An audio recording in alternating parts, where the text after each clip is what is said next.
সবাই একটু কমেন্ট করে জানিয়ে দাও তো আমার সাউন্ড ক্লিয়ার ঠিকঠাক মতো শোনা যাচ্ছে কিনা।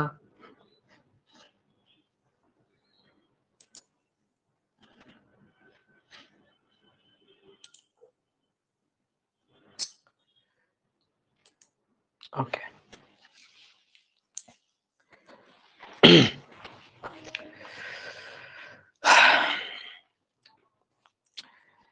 ওকে, হ্যাঁ, সাউন্ড ঠিক আছে।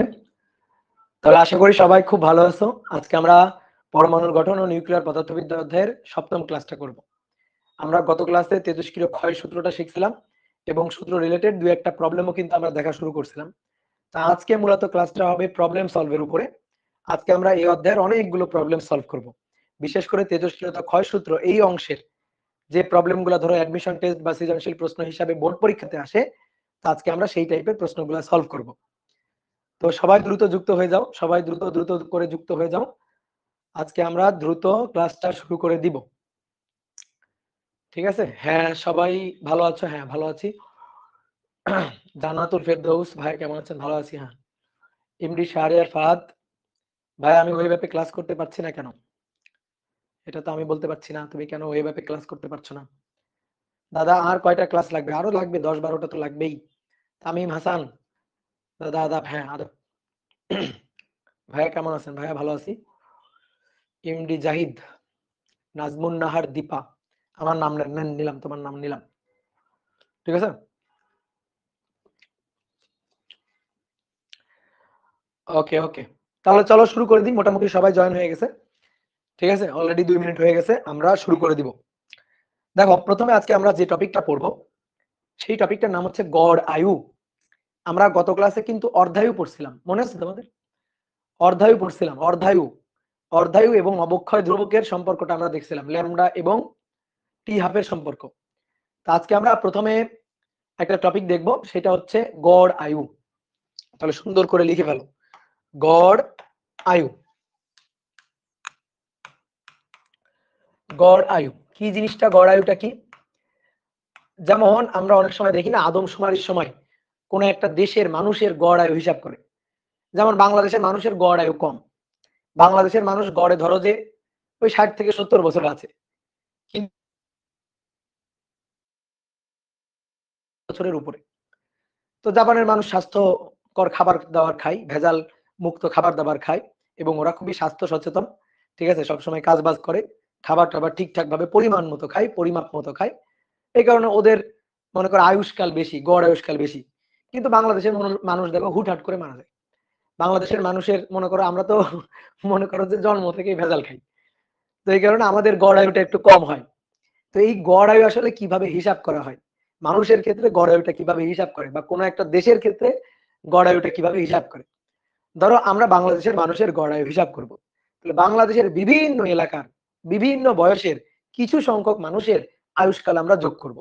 ধরো কোনো একটা হসপিটাল থেকে ডেথ সার্টিফিকেট কালেক্ট করে তারা কত বছরের মানুষ কত বছর করে বাঁচছে, এরকম কিছু মানুষের আমরা স্যাম্পল নিব, ডাটা নিব, নিয়ে আমরা তাদের গড় করব। ধরো 1 থেকে 10 বছরের মধ্যে কয়েকজন মানুষের আমরা হচ্ছে গড় বয়স নিলাম, বা গড় হচ্ছে মানে তাদের আয়ুষ্কাল নিলাম। তারপরে 11 থেকে 20 বছরের মানুষের কয়েকজনের আমরা এরকম আয়ুষ্কাল নিলাম। তারপরে 21 থেকে 30 বছরের নিলাম, 30 থেকে 31 মানে 30 থেকে 40 বছরের নিলাম। এইভাবে আমরা বিভিন্ন বয়সের মানুষের আয়ুষ্কাল যোগ করি। মানুষ তো ধরো যে এমন তো মানুষ হয় যে জন্মের সাথে সাথে ধরো কোনো একটা বাচ্চা কোনো কারণে অসুখ টসুখ ছিল, মারা গেছে। তো জন্মের সাথে সাথেই মারা গেছে, তাহলে তার আয়ুষ্কাল একেবারে 0। ঠিক আছে, বা 1 দিন 2 দিন এরকম। আবার কিছু কিছু মানুষ আছে দেখো তোমাদের গ্রামের দিকে এরকম থাকে, যে অনেক মনে করো যে দাদি আছে, নানি আছে, হ্যাঁ, বা দাদু আছে, তারা হচ্ছে অনেক বেশি দিন বাঁচে, ধরো 100 বছর, মানে কেউ কেউ মনে করো সেঞ্চুরি করে ফেলে। তো তাদের আবার আয়ুষ্কাল অনেক বেশি। তো আমরা মানে গড় আয়ু কিন্তু ওই একদিনও বলি না, আবার গড় আয়ু কিন্তু ওই 100 বছরও বলি না, 100 বছর 120 বছর এটা কিন্তু বলি না, এটা খুব রেয়ার। তো নর্মালি মানুষের গড় আয়ু হয় কি, যে এরকম আমরা ধরো 1000 জন বা 2000 জন মানুষের আয়ু যোগ করে তারপরে কতজন মানুষের আয়ু আমরা নিচ্ছি সেই সংখ্যাটা দিয়ে ভাগ করে দিব। যদি তুমি 1000 জন মানুষের আয়ু যোগ করো, তাহলে 1000 দিয়ে ভাগ করে দিবা। তুমি যদি 2000 জন মানুষের আয়ু নিয়ে যোগ করো, তাহলে তুমি 2000 দিয়ে ভাগ করে দিবা। তাহলে এই যে মানুষের গড় আয়ু পাওয়া যাবে। ঠিক তেমনি ভাবে আমরা মৌলের ক্ষেত্রে তেজস্ক্রিয় মৌল, যে তেজস্ক্রিয় মৌলগুলো একটা মনে করো যে নির্দিষ্ট অবক্ষয় ধ্রুবকের মতো, মানে অবক্ষয় ধ্রুবকের একটা প্যারামিটারের সাহায্যে আস্তে আস্তে আস্তে আস্তে একটা নির্দিষ্ট সময় ধরে তেজস্ক্রিয় ক্ষয় হয়ে যাচ্ছে। তো এরকম আমরা একটা মৌলের তেজস্ক্রিয় কোন একটা মৌলের গড় আয়ু হিসাব করতে চাই। এমডি রায়ান বলছে তার দাদির বয়স 115 বছর প্লাস। দেখছো এই যে এবার দাদির বয়স 115 বছর প্লাস, বুঝলা? তো দেখো আমরা এরকম মৌলের গড় আয়ু হিসাব করব। তো ধরো এই যে এইটা হচ্ছে কোন একটা মৌলের স্যাম্পল, এটা হচ্ছে আদিতে একেবারে টি ইকুয়াল টু 0-তে যখন তেজস্ক্রিয় বিভাজন শুরু হয়েছে, তখন এই আকরিকে তেজস্ক্রিয় পদার্থের বা তেজস্ক্রিয় মৌলের পরিমাণ ছিল, অ্যাটমের নাম্বার ছিল হচ্ছে n। ঠিক আছে, এবার এইখান থেকে আস্তে আস্তে আস্তে আস্তে তেজস্ক্রিয় ক্ষয় হচ্ছে, তেজস্ক্রিয় ক্ষয় হতে হতে আস্তে আস্তে n নট কমতে কমতে কমতে কমতে এক সময় কি 0 হবে। বাট তুমি বলো তো থিওরিটিক্যালি কখন ক্ষয় হতে হতে একেবারে পরিমাণটা, অক্ষত পরমাণুর সংখ্যার পরিমাণটা একেবারে 0 হবে কখন? অসীম সময়। তাহলে টি ইকুয়াল টু ইনফিনিটিতে একেবারে থিওরিটিক্যালি তেজস্ক্রিয় বিভাজন কখনো শূন্যের কোঠায় পৌঁছাবে না। যে তেজস্ক্রিয় বিভাজনটা পৃথিবী সৃষ্টির সময় থেকে শুরু হয়েছে, সেই তেজস্ক্রিয় বিভাজন আজকের দিনও শেষ হয়নি। তাহলে তেজস্ক্রিয় বিভাজন কিন্তু থিওরিটিক্যালি অসীম সময় ধরে চলবে। তাহলে আমি যদি বলি এখানে n নট সংখ্যক অ্যাটম আছে, এই n নট সংখ্যক অ্যাটম এক সময় শূন্য হয়ে যাবে, একেবারে শূন্য হয়ে যাবে। কবে, কোন সময়ে? টি ইকুয়াল টু ইনফিনিটি, অসীম সময়ে। তাহলে আমাদের মৌল বা অ্যাটম নাম্বার ছিল n নট। তো সেখান থেকে তেজস্ক্রিয় ক্ষয় শুরু হয়েছে টি ইকুয়াল টু 0-তে, তেজস্ক্রিয় ক্ষয় শুরু হয়েছে, এই তেজস্ক্রিয় ক্ষয় শেষ হবে টি ইকুয়াল টু ইনফিনিটিতে গিয়ে। এবার আমরা কি করতে চাই, এই মৌলের এখানে যে n নট সংখ্যক মৌল আছে, n নট সংখ্যক যে অ্যাটম আছে তেজস্ক্রিয় মৌল, তার গড় আয়ুটা হিসাব করতে চাই। তো তুমি দেখো এখানে যদি চিন্তা করো, এখানে ধরো 1 লক্ষ অ্যাটম আছে, এই 1 লক্ষের মধ্যে একটা মনে করো যে দুর্ভাগা আছে, যে একেবারে মনে করো যে জন্মগ্রহণের সাথে সাথে মারা গেছে, মানে একেবারে T0-তেই মারা গেছে, এরকম একটা দুর্ভাগা, যার আয়ুষ্কাল হচ্ছে T0, যার আয়ুষ্কাল T0, একেবারে জন্মের সময় মারা গেছে, নাই ও একেবারে পৃথিবীর আলো বাতাস দেখার সুযোগই পাই নাই। এরপরে এখান থেকে তেজস্ক্রিয় বিভাজন হচ্ছে, 1 লক্ষ থেকে একটা কমে যাচ্ছে, 2টা কমে যাচ্ছে, 3টা কমে যাচ্ছে, 4টা কমে যাচ্ছে। এই যে কমে যাচ্ছে গুলা কি হচ্ছে, মারা যাচ্ছে, ক্ষয় হয়ে যাচ্ছে, অন্য একটা মৌলে পরিণত হচ্ছে। তো এভাবে কমতে কমতে কমতে কমতে এক সময় অক্ষত পরমাণুর সংখ্যা 0, তার মানে টোটাল 1 লক্ষ পুরাটাই নাই হয়ে গেছে। তো এটা থিওরিটিক্যালি পসিবল কোন টাইমে? টি ইকুয়াল টু ইনফিনিটিতে। তাহলে সবচেয়ে দুর্ভাগা যে, সে হচ্ছে একেবারে টি ইকুয়াল টু 0-তে শেষ, টি ইকুয়াল টু 0-তেই মরে গেছে। আর একেবারে মনে করো এখানে যত 1 লক্ষ অ্যাটম আছে তার মধ্যে সবচেয়ে সৌভাগ্যবান সে, যে একেবারে টি ইকুয়াল টু ইনফিনিটি সময় ধরে বাঁচছে। কি কথা বুঝছো? তাহলে টি ইকুয়াল টু 0-তে একটা শেষ, আর টি ইকুয়াল টু ইনফিনিটিতে লাস্টেরটা শেষ। তাহলে ফার্স্টেরটা শেষ টি ইকুয়াল টু 0-তে, লাস্টেরটা শেষ টি ইকুয়াল টু ইনফিনিটিতে, বুঝছো? তাহলে এই যে 1 লক্ষ অ্যাটম, বাদ বাকি যে ধরো যে 1 লক্ষ, দুটো বাদ দিয়ে 1 লক্ষ অ্যাটম থেকে দুটো বাদ দাও, দুটো বাদ দিয়ে বাদ বাকি যে অ্যাটমগুলো আছে, তারা কিন্তু বিভিন্ন মেয়াদে টি ইকুয়াল টু 0 থেকে টি ইকুয়াল টু ইনফিনিটি, এই বিভিন্ন মেয়াদে, এই বিভিন্ন সময়, বিভিন্ন মানে সময়ের মুহূর্তে মারা গেছে বা তেজস্ক্রিয় ক্ষয় হয়ে গেছে। যেমন ধরো 1 লক্ষের মধ্যে কোন একটা অ্যাটম, সেটা 2 সেকেন্ডে মারা গেছে, 2 সেকেন্ডে ক্ষয় হয়ে গেছে। কোন একটা অ্যাটম সেটা 4 সেকেন্ড পরে ক্ষয় হয়েছে, কোন একটা অ্যাটম সেটা 10 সেকেন্ড পরে ক্ষয় হয়েছে, কোন একটা অ্যাটম সেটা 2 মিনিট পরে ক্ষয় হয়েছে, কোন একটা অ্যাটম 1 সপ্তাহ পরে ক্ষয় হয়েছে, কোন একটা অ্যাটম 1 বছর পরে ক্ষয় হয়েছে, কোন একটা 10 বছর পরে, কোন একটা 20 বছর পরে। এইভাবে তেজস্ক্রিয় বিভাজন কিন্তু চলতেছে। তাহলে দেখো যে যে মনে করো 2 সেকেন্ডে ক্ষয় হয়ে গেছে, তার চেয়ে যে 4 সেকেন্ডে ক্ষয় হয়েছে সে একটু লাকি, সে পৃথিবীর আলো বাতাস বেশিক্ষণ দেখতে পারছে। এইভাবে আস্তে আস্তে আস্তে আস্তে তেজস্ক্রিয় ক্ষয় হচ্ছে। তাহলে সবচেয়ে লাকি হচ্ছে সেই অ্যাটমটা যে ক্ষয় হয়েছে একেবারে শেষ সময় টি ইকুয়াল টু ইনফিনিটি দিকে। আমরা চাই গড় বের করতে, গড়। তাহলে গড় বের করব কিভাবে? এখানে ধরো এই যে 1 লক্ষ অ্যাটম আছে, এই 1 লক্ষ অ্যাটমের আমরা গড় মানটা, গড় আয়ুটা বের করতে চাই। কারণ 1 লক্ষ অ্যাটমের মধ্যে এক একটা অ্যাটম এক এক সময় মারা গেছে। যেমন মানুষ, মনে করো যে বিভিন্ন বয়সের বিভিন্ন মানুষ, এক একজন এক এক সময় মারা যায়। আমরা কি করব, 1000 জন মানুষের আয়ুষ্কাল যোগ করব, তারপরে 1000 দিয়ে ভাগ দিব, তাহলে পাবো গড় আয়ু। ঠিক তেমনি অ্যাটমের ক্ষেত্রে একই কথা। আমরা এখানে 1 লক্ষ অ্যাটম আছে, তাহলে 1 লক্ষ অ্যাটমের আমরা কি করব, গড় আয়ু হিসাব করতে চাই। গড় আয়ুকে টাউ দিয়ে প্রকাশ করা হয়। গড় আয়ুকে টাউ মানে টর্ক চিহ্ন, এটা দিয়ে প্রকাশ করা হয়। তাহলে আমরা গড় আয়ুটা বের করব কিভাবে? আমরা এখানে যতগুলো অ্যাটম আছে সবার আয়ু যোগ করব। তাহলে প্রথমটার আয়ু, প্রথমটা কতদিন বাঁচছে তার আয়ু, যোগ দ্বিতীয়টার আয়ু, দ্বিতীয়টার আয়ু, তারপরে যোগ dot dot dot dot dot dot 3 নম্বরটা, 4 নম্বরটা, 5 নম্বরটা, লাস্টের। তো এখানে n নট অ্যাটম ছিল, তাহলে লাস্টেরটা কততম অ্যাটম? n not atom. তাহলে n নট তম এর আয়ু, n নট তম যে মৌলটা লাস্টেরটা, n নট তম মৌল একেবারে লাস্টেরটাকে আমরা নাম দিচ্ছি n নট তম। তাহলে তার আয়ু যোগ করে নিলাম, সবার আয়ু। এবার যোগ করে total atom number that is n naught দিয়ে ভাগ দিয়ে দেবো, এটাই গড় আয়ু। তাহলে এবার তোমাকে আমি এই কাজে নিয়োগ দিছি, তোমার কাজ হচ্ছে একটা তেজস্ক্রিয় অ্যাটমের গড় আয়ু হিসাব করা। তাহলে তোমাকে নিয়ে আমি এখানে বসাই দিলাম যে বসো, এখানে বসে থাকো, এখানে বসে বসে এবার তুমি গড় আয়ু হিসাব করবা। ঠিক আছে, তুমি হচ্ছে হিসাব করতে হবে তোমার। তাহলে তুমি এখানে 1 লক্ষ অ্যাটম আছে, তাহলে তুমি মনে করো যে যমরাজের মতো বসে আসছো আর কি, যে মারা যাবে তার আয়ু এখানে লিখে ফেলবা। ঠিক আছে, তোমার মনে করো কাগজ কলম দেওয়া হয়েছে, যে মারা যাবে সাথে সাথে তার আয়ু এখানে লিখে ফেলবা। তো প্রথম জন মারা গেল t=0 তে লিখলা তার আয়ু, যে ভাই প্রথম জন মারা গেল 0। ঠিক আছে, একবার জন্মের সাথে সাথে মারা গেল। তারপরে দ্বিতীয় জন মারা গেছে, তো দ্বিতীয় জনের আয়ু ধরো 2 সেকেন্ড, 2 সেকেন্ড। তৃতীয় জনের আয়ু 3 সেকেন্ড। চতুর্থ জনের আয়ু 5 সেকেন্ড, 5 সেকেন্ড পরে সে মারা গেছে। যে যত সেকেন্ড পরে মারা যাবে তার আয়ু তত সেকেন্ড, সে তত তত সময় ধরে পৃথিবীর আলো বাতাসে ছিল, তার বয়স সেইটা। তারপরে এরপরের জন ধরো 10 সেকেন্ড, এরপরের জন 1 দিন, এরপরের জন 10 দিন, এইভাবে যোগ করতে করতে করতে করতে n নট তম যে, তো সে হচ্ছে অসীম। তো এবার তুমি বলো তো, তুমি এইভাবে 1 লক্ষ অ্যাটমের আয়ু এইভাবে যোগ করতে পারবা? যোগ করতে পারবা না তো, কারণ তুমি গড় আয়ু বের করার আগেই তুমি মরে গেছো, তুমিই মরে গেছো, মানে মৌলের গড় আয়ু বের করতে গিয়ে তুমি শেষ। কেন? তুমি তো আর অসীম সময় বাঁচবা না, তাই না? তুমি t=ইনফিনিটি সময় বাঁচবা। এখানে যে লাস্টের যে n নট তম যে অ্যাটমটা, তার আয়ুতে ইনফিনিটি। তাহলে তুমি তুমি নিজেই হিসাব করতে করতে তো তুমিই তো এক সময় পৃথিবী ছেড়ে চলে যাবে, কিন্তু তেজস্ক্রিয় বিভাজন তো শেষ হবে না। তাহলে দেখো ম্যানুয়ালি এই জিনিসটা করা সম্ভব না, ম্যানুয়ালি এই গড় আয়ুটা বের করা সম্ভব না। তাহলে আমাদের বুদ্ধি খাটাইতে হবে, খাতা কলমের হিসাবটা জোরদার ভাবে করতে হবে, চালাকি করে খাতা কলমের হিসাবটা করে দেখি তো কোনোভাবে গড় আয়ুটা বের করা যায় কিনা কোনো মৌলের। কেউ যদি বলো ভাই একটা কাজ করেন, এই প্রথম মৌলের গড় আয়ু নেন, প্রথম মৌলের আয়ু নেন 0, আর একেবারে লাস্টের তা ইনফিনিটি, এবার নেন 2 দিয়ে ভাগ দেন, তাহলে হইলো কিছু? তাহলে বলো হইলো কিছু? মনে করো বাংলাদেশে একটা বাচ্চা মারা গেছে, ধরো যে একদিনের মধ্যে, একদিন বয়সে যে জন্মগ্রহণ করার সাথে সাথে মারা গেছে। আর মনে করো একটা দাদি মারা গেছে 130 বছর বয়সে। ঠিক আছে, ধরো আমি কি করলাম, এই দুইটা যোগ করে 2 দিয়ে ভাগ দিলাম, তাহলে বললাম এই যে বাংলাদেশের মানুষের গড় আয়ু। বলো এটা কোনো মানে কথা, মানে মিনিংফুল কথা হলো? কোনো লজিক মেক করলো?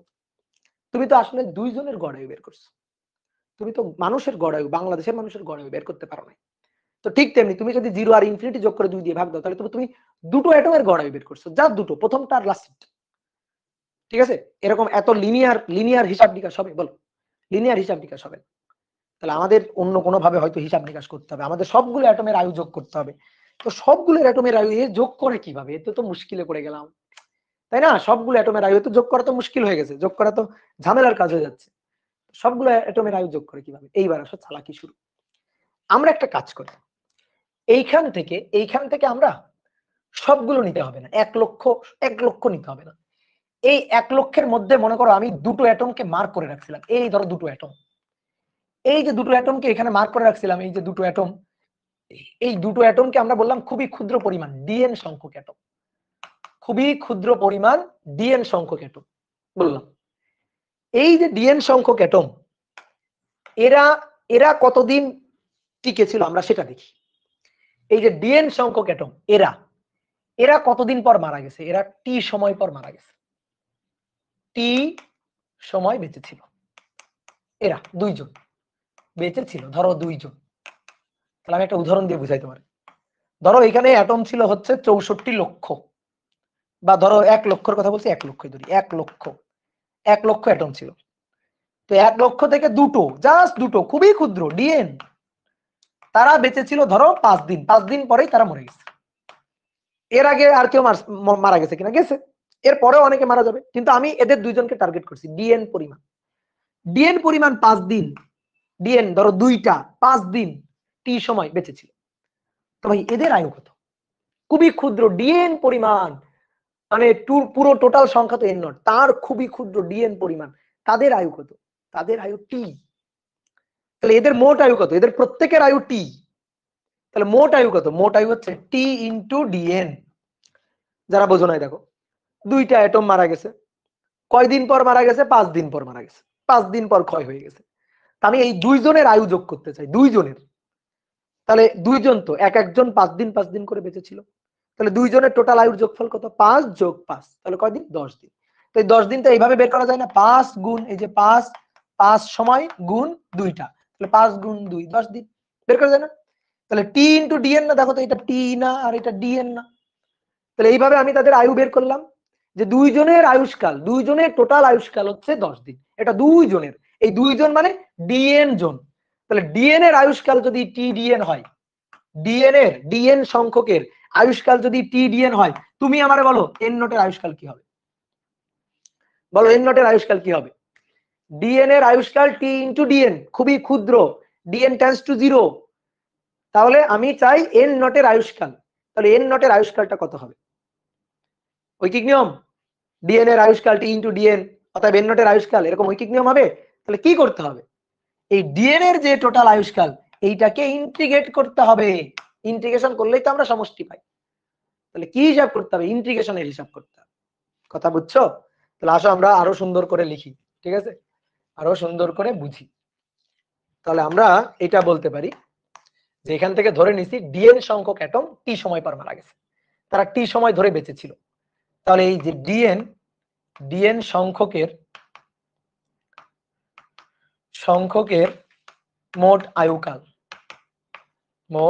আয়ুষ্কাল টি ইনটু ডিএন, কিন্তু এটা তো ডিএন, খুবই ক্ষুদ্র ডিএন সংখ্যকের। আমি চাই তো টোটাল সবার, টোটাল মোট এন নটের আয়ুষ্কাল চাই, মোট এন নটের আয়ুষ্কাল চাই।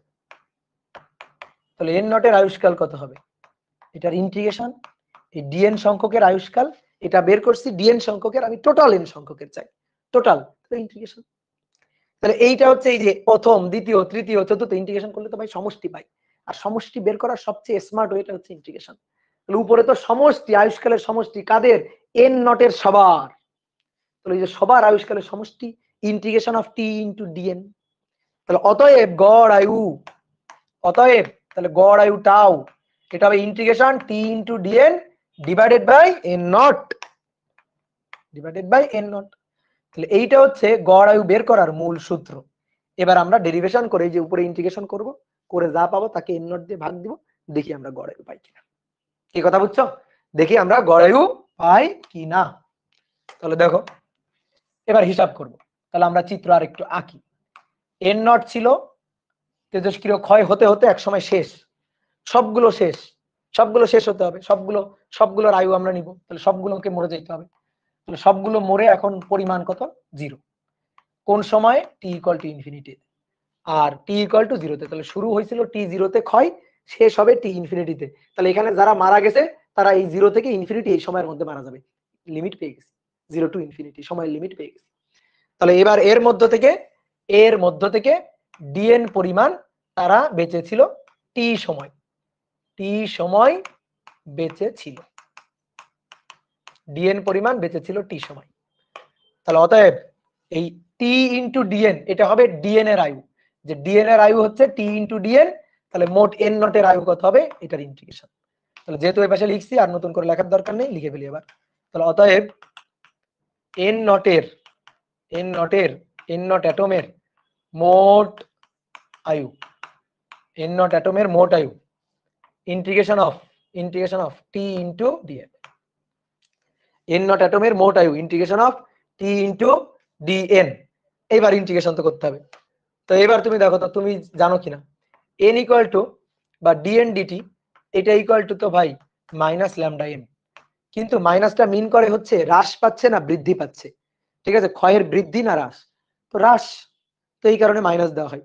তো আমি যদি মানের বিবেচনায়, শুধুমাত্র মানের বিবেচনায় লিখি, তাহলে ডিএন ডিটি এটা ইকুয়াল টু ল্যামডা এন। তাহলে অতএব এখান থেকে যদি আমি বলি ডিএন কত, এখান থেকে যদি বলা হয় ডিএনটা কত, তাহলে টি ইনটু, দেখো তো ডিএন কত? D n lambda n into d t, lambda n into d t. তাহলে ডিটি কার সাপেক্ষে ইন্টিগ্রেশন? টি এর সাপেক্ষে। তাহলে টি এর লিমিট বসাই দিলে কাজ শেষ। এই যে দেখো টি এর লিমিট আছে 0 টু ইনফিনিটি, 0 টু ইনফিনিটি, এই যে টি এর লিমিট বসাই দিল। এবার ইন্টিগ্রেশন করতে হবে। তো তার মধ্যে আবার আমরা আরেকটা জিনিস জানি, সেটা কি? n equal to n not E to the power minus lambda, ঠিক আছে, n equal to n not E to the power minus lambda টি। তাহলে আসো এখানে n আছে, n equal to n not E to the power minus lambda T বসাই আসো। তাহলে integration 0 to infinity T lambda n equal to n not e to the power minus lambda T D T. Okay, এই যে n এর জায়গায় n not e to the power minus lambda T বসালাম।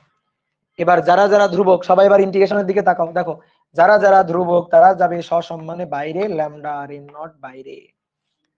টি কিন্তু চলক, টি কিন্তু চলক, তাহলে টি যেহেতু চলক টি ভেতরে থাকবে, E to the power minus lambda T ভেতরে থাকবে, ইন্টিগ্রেশন সাইনের বাইরে এরা যাবে না। 0 থেকে ইনফিনিটি কার সাপেক্ষে? টি এর সাপেক্ষে। এবার এই ইন্টিগ্রেশন করতে হবে। এবার এই ইন্টিগ্রেশন তুমি পারো, এই ইন্টিগ্রেশন তুমি পারো। কোথায় শিখছো? ম্যাথে শিখছো। ম্যাথের লিয়েট বা ইউভি মেথড ফর্মুলা, ইন্টিগ্রেশনের u v method formula, u v d x নিয়ম হচ্ছে, ইউভি ডিএক্স এটার নিয়ম হচ্ছে ইউ কে রেখে ভি কে ইন্টিগ্রেট করতে হয়। ইউ কে রেখে ভি কে এক্স এর সাপেক্ষে ইন্টিগ্রেট করবা। কি ক্লিয়ার? ইউ কে রেখে ভি কে ইন্টিগ্রেট করবা, ইউ কে রেখে ভি কে। তারপরে কি করতে হবে? তারপরে দিতে হবে একটা মাইনাস। এবার ইউ কে রাখছি, তাহলে ইউ কে ডিফারেন্সিয়েট করব ডি ইউ ডিএক্স। ঠিক আছে, ডি ইউ ডিএক্স, ইউ কে ডিফারেন্সিয়েট করব, যাকে রাখছি তাকে ডিফারেন্সিয়েট করব, যাকে ইন্টিগ্রেশন করছিলাম তাকে আবার ইন্টিগ্রেশন করব, ভি ডিএক্স।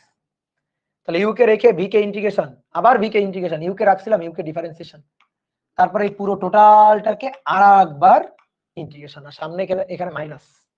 এটা ছিল UV method, LIATE formula, UV method, ইন্টিগ্রেশনের গুণের সূত্র এটা। তাহলে এই সূত্রটাই আমরা আসলে খাটাবো এখানে, আমরা আসলে এই সূত্রটাই খাটাবো। দেখো বোঝো কিনা, দেখো কিভাবে এই সূত্রটা খাটাবো। এই যে এই লাইনটা ওখানে নিয়ে যাচ্ছি, ল্যামডা এন নট, দেখো ল্যামডা এন নট, আমি একটু কষ্ট করে এই লাইনটা আরেকবার লিখছি, তুমি চাইলে নাও লিখতে পারো। হ্যাঁ, 0 টু ইনফিনিটি। দেখো এবার ভালো করে ইন্টিগ্রেশনের দিকে খেয়াল করো, lambda N naught T E to the power minus lambda T, T কে রাখবো, রেখে E to the power minus lambda T কে ইন্টিগ্রেশন করব। তাহলে E to the power minus lambda T, যেহেতু সবাই ইন্টিগ্রেশন পারি আমরা, মাইনাস ল্যামডা নিচে ভাগ হয়ে যাবে। তারপরে এখানে দিব মাইনাস, টি কে রেখে দিয়েছিলাম, সবাই বোর্ডে তাকাও, টি কে রেখে দিয়েছিলাম, টি কে এবার ডিফারেন্সিয়েট করব, ডিফারেন্সিয়েট করলে পাবো 1। এবার এটাকে E to the power minus lambda T, এটাকে আবার ইন্টিগ্রেট করব, তাহলে আবার ইন্টিগ্রেট করলে এই যে মাইনাস ল্যামডা দিয়ে ভাগ। ঠিক আছে, তাহলে এবার এইটাকে আরেকবার লাস্ট বার ইন্টিগ্রেট করব, তাহলে আমার কাজ হবে লিমিট 0 টু ইনফিনিটি। ঠিক আছে, এখনো কিন্তু শেষ হয়নি, আমি চাইলে কিন্তু একবারে করতে পারতাম, তো আমি লাইন গ্যাপ দিচ্ছি না যাতে তোমরা বুঝতে পারো, কারণ এই টাইপের হিসাব তোমরা এই যে ফিজিক্সে প্রথম করতেছো, এত বড় ইন্টিগ্রেশন। এবার মাইনাস ল্যামডা, দেখো এবার মাইনাস থাকলো, E to the power minus lambda T আছে, এটা তো 1, তাহলে E to the power minus lambda T, নিচে তো অলরেডি মাইনাস ল্যামডা আছে, এবার ই to the power minus lambda T কে ইন্টিগ্রেশন করলে E to the power minus lambda T ভাগ মাইনাস ল্যামডা, তাহলে ভাগ মাইনাস ল্যামডা, মাইনাসে মাইনাসে প্লাস ল্যামডা স্কয়ার, যার লোয়ার লিমিট 0 আর আপার লিমিট ইনফিনিটি। এবার সুন্দর করে মান বসাই দিতে হবে, তাহলে ল্যামডা এন নট, আসো এবার লিমিট বসাবো। ঠিক আছে, এবার লিমিট বসাবো, লিমিট একবার বসাবো ইনফিনিটি, আর একবার বসাবো 0। তো প্রথমে আসো ইনফিনিটি বসাই, বসাও, টি এর মান ইনফিনিটি বসালাম, মনে মনে মনে মনে বসাও, e to the power minus lambda into infinity. তো ভাই e to the power lambda into infinity মানে তো মাইনাস ইনফিনিটি। এবার 1 by e to the power infinity, 1 by e to the power মানে তো 1 by e to the power infinity মানে তো e to the power, মানে ধুর 1 by e to the power infinity মানে তো ইনফিনিটি, তাহলে 1 বাই ইনফিনিটি, এই 1 বাই ইনফিনিটি মানে তো 0। কি বুঝলা? 1 বাই ইনফিনিটি মানে কি 0। তাহলে বুঝিও এখানে টি এর মান ইনফিনিটি বসালাম, এবার ই to the power minus infinity, সেটা হচ্ছে কত 0, মাইনাস 0 মাইনাস। এবার ই টু দি পাওয়ার আবার বসাও মাইনাস ল্যামডা টি, আবার বসাও ইনফিনিটি, আবার একটা 0, এবার মাইনাস। ওকে, এইবার বসাইতে হবে 0, এখানে বসাবো 0, এখানে বসাবো 0। তো ভালো করে দেখিও, e to the power minus lambda T, t এর মান যদি 0 বসে তাহলে E to the power minus 0 মানে 1, ই টু দি পাওয়ার 0 মানে 1, কিন্তু এই যে একটা টি আছে, যে এই টি এর মানও যে আবার 0 বসবে, তাহলে আবার সেই 0 0 0 0, তিনটা 0 হয়ে গেল। এবার minus e to the power minus lambda T, t এর মান 0 বসাও, e to the power minus 0, that is 1 1, নিচে কি ল্যামডা স্কয়ার। তাহলে অবশেষে আমরা লিমিট বসাতে সমর্থ হইলাম, এবং লিমিট বসানোর পরে আমরা যেটা পাইলাম সেটা হচ্ছে মাইনাসে মাইনাসে প্লাস 1 বাই ল্যামডা স্কয়ার, আর এটা ল্যামডা ইনটু এন নট, তাহলে ল্যামডা ল্যামডা স্কয়ার কেটে নিচে একটা ল্যামডা, তাহলে উপরে এন নট নিচে ল্যামডা। চাইছিলাম কি? চাইছিলাম গড় আয়ু, চাইছিলাম গড় আয়ু। এই গড় আয়ু হচ্ছে মোট আয়ু, এই যে এই মোট আয়ু, এটা এটার মান হচ্ছে n নট বাই ল্যামডা। দেখো এই যে দেখো এটার মান আমরা কি পাইলাম, n নট বাই ল্যামডা পাইলাম। এই যে n নট বাই ল্যামডা, এখন আমরা হিসাব করে এটা পাইলাম যে n নট বাই ল্যামডা। তাহলে সুন্দর করে এটা বসাই দিব n নট বাই ল্যামডা, তাকে আবার ভাগ দিব আমরা n নট দিয়ে, n নট কাটাকাটি, তাহলে অতএব tau equal to 1 divided by lambda. তাহলে এত কাঠখড় পুড়িয়ে আমরা আসলে পাইলাম টাউ ইকুয়াল টু গড় আয়ু ইকুয়াল টু অবক্ষয় ধ্রুবকের বিপরীত রাশি, দ্যাট ইজ 1 বাই ল্যামডা। কি বুঝতে পেরেছো বলো? তাহলে অবক্ষয় ধ্রুবক এর বিপরীত রাশি হচ্ছে গড় আয়ু, বা গড় আয়ু এর বিপরীত রাশি হচ্ছে অবক্ষয় ধ্রুবক। আমাদের বোর্ড বইয়ে লিখছে যে তোমরা স্যার উইন্ডোজটা অ্যাক্টিভ করে নেন, ওই না ওটা অ্যাক্টিভ করা যাবে না, ঠিক আছে। Tau equal to 1 divided by lambda, এটা আমরা পাইলাম। আমাদের বোর্ড বইয়ে লিখছে এই ম্যাথ, এই ডেরিভেশন কঠিন ডেরিভেশন, ঠিক আছে, এই ডেরিভেশন কঠিন ডেরিভেশন, এত কঠিন ডেরিভেশন ফিজিক্সে করার কিছু নেই, সুতরাং আমরা করব না, আমরা খালি জেনে রাখি, ঠিক আছে। তুমি খালি বিশ্বাস করো যে tau equal to 1 divided by lambda. তো আমরা ওই যে বিশ্বাস করে নিব না, আসলে আমরা তো একটু জানতে চাই, আমাদের তো জানার অনেক ইচ্ছা, তো এই কারণে আমরা ডেরিভেশন করে করে বের করছি, ঠিক আছে। স্মৃতির পাতায় রেখে দাও, স্মৃতির পাতায়, তারপরে নোট খাতায় রেখে দাও, ভবিষ্যতে নাতি নাতনিদের দেখাবা যে দেখো এক সময় আমরা এই ডেরিভেশনটা করছিলাম, কিন্তু এখন এই ডেরিভেশন মানে লাগবে না, আমার লাগবে আসলে এই সূত্রটা, ম্যাথ ট্যাথ করতে যাই করতে লাগবে হচ্ছে এই সূত্রটা। ফারহানা ইসলাম বলছে হাতি পুড়িয়ে মাছি পেয়েছি, হ্যাঁ তাই, হাতি পুড়িয়ে আসলে মাছি পাওয়া গেছে, এই ঠিক আছে, এই যে হাতি আর এটা হচ্ছে মাছি, বুঝতে পারছো? Okay clear? তাহলে এটা হচ্ছে গড় আয়ুর হিসাব। সেকেন্ড লাস্ট লাইনটা আরেকবার বলেন। সেকেন্ড লাস্ট লাইনে লিমিট বসাইছি, ইনফিনিটি বসাইছি আর জিরো বসাইছি। তো ইনফিনিটি বসালে এখানে পেয়ে গেছি, এখানে e to the power infinity zero, e to the power infinity zero, minus infinity হলে জিরো, ঠিক আছে, e to the power minus infinity zero, e to the power minus infinity zero, zero বসাইলে এই টি এর মান zero হওয়ার কারণে আরো একটা জিরো, কিন্তু এখানে যদি জিরো বসাই ই টু দি পাওয়ার জিরো মানে 1, আর নিচে lambda square 1 by lambda square, last line এটা। তো মোটামুটি সূত্রের প্যাকেজ এখন আমার হাতে চলে আসছে, আর আমার চিন্তা নাই, এইবার আমরা ম্যাথের হিসাব নিকাশ করতে পারবো। তো চলো চলো চলো দ্রুত হিসাব করে ফেলি, চেঞ্জ করলাম, ঠিক আছে, যারা তুলতে পারো নাই পরে তুলে নিও, পরে তুলে নিও। তো চলো এবার ম্যাথ করি, এবার আমরা সুন্দর সুন্দর কয়েকটা ম্যাথ প্রবলেম সলভ করব। তো আসো আজকের ক্লাসের 1 নম্বর প্রবলেম দিলাম। ধরো বলা হচ্ছে কোন শহরে 20 ডে অর্ধায়ু বিশিষ্ট 20 ডে অর্ধায়ু বিশিষ্ট তেজস্ক্রিয় মৌল ছড়িয়ে পড়লো, তেজস্ক্রিয় মৌল ছড়িয়ে পড়লো।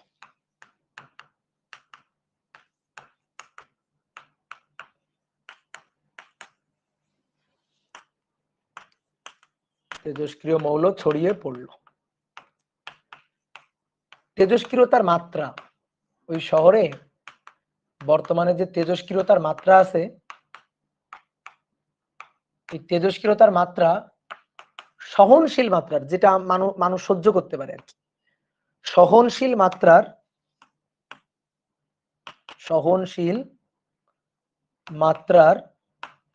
64 গুণ, সহনশীল মাত্রার 64 গুণ।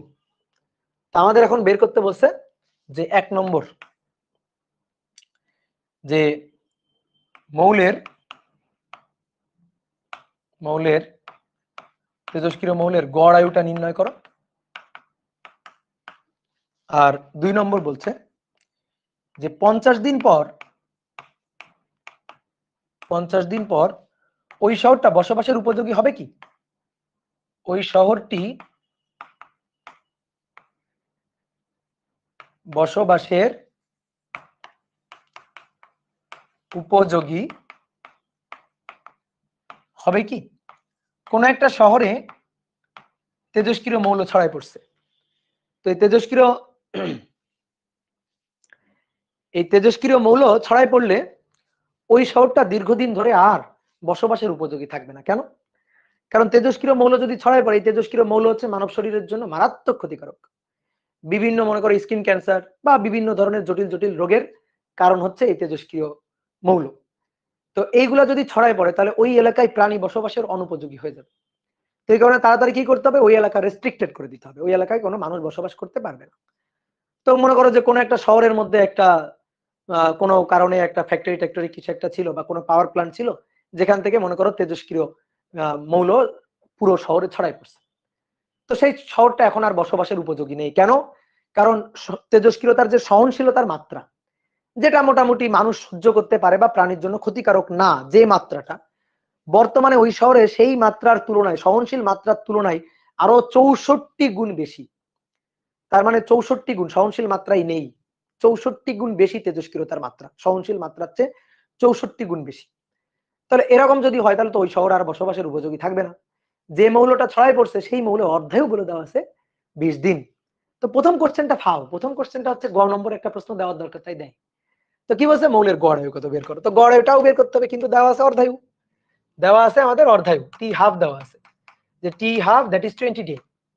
আমাদের তো লাগবে টাউ কত, তো আমরা তো জানি tau equal to 1 divided by lambda, আর গত ক্লাসে আমরা শিখছিলাম ল্যামডা মানে হচ্ছে ln 2 বাই টি হাফ, তাই না? ল্যামডা হচ্ছে ln 2 বাই টি হাফ। তাহলে এর উল্টাটা, ল্যামডা যদি হয় ln 2 বাই টি হাফ, তাহলে এর উল্টাটা অর্থাৎ টি হাফ বাই হবে ln 2। ঠিক আছে, তাহলে এবার আসো মান বসিয়ে দিই। তাহলে টি হাফের মান 20 ডে ডিভাইডেড বাই ln 2, তাহলে দেখি কত হয়, 20 ভাগ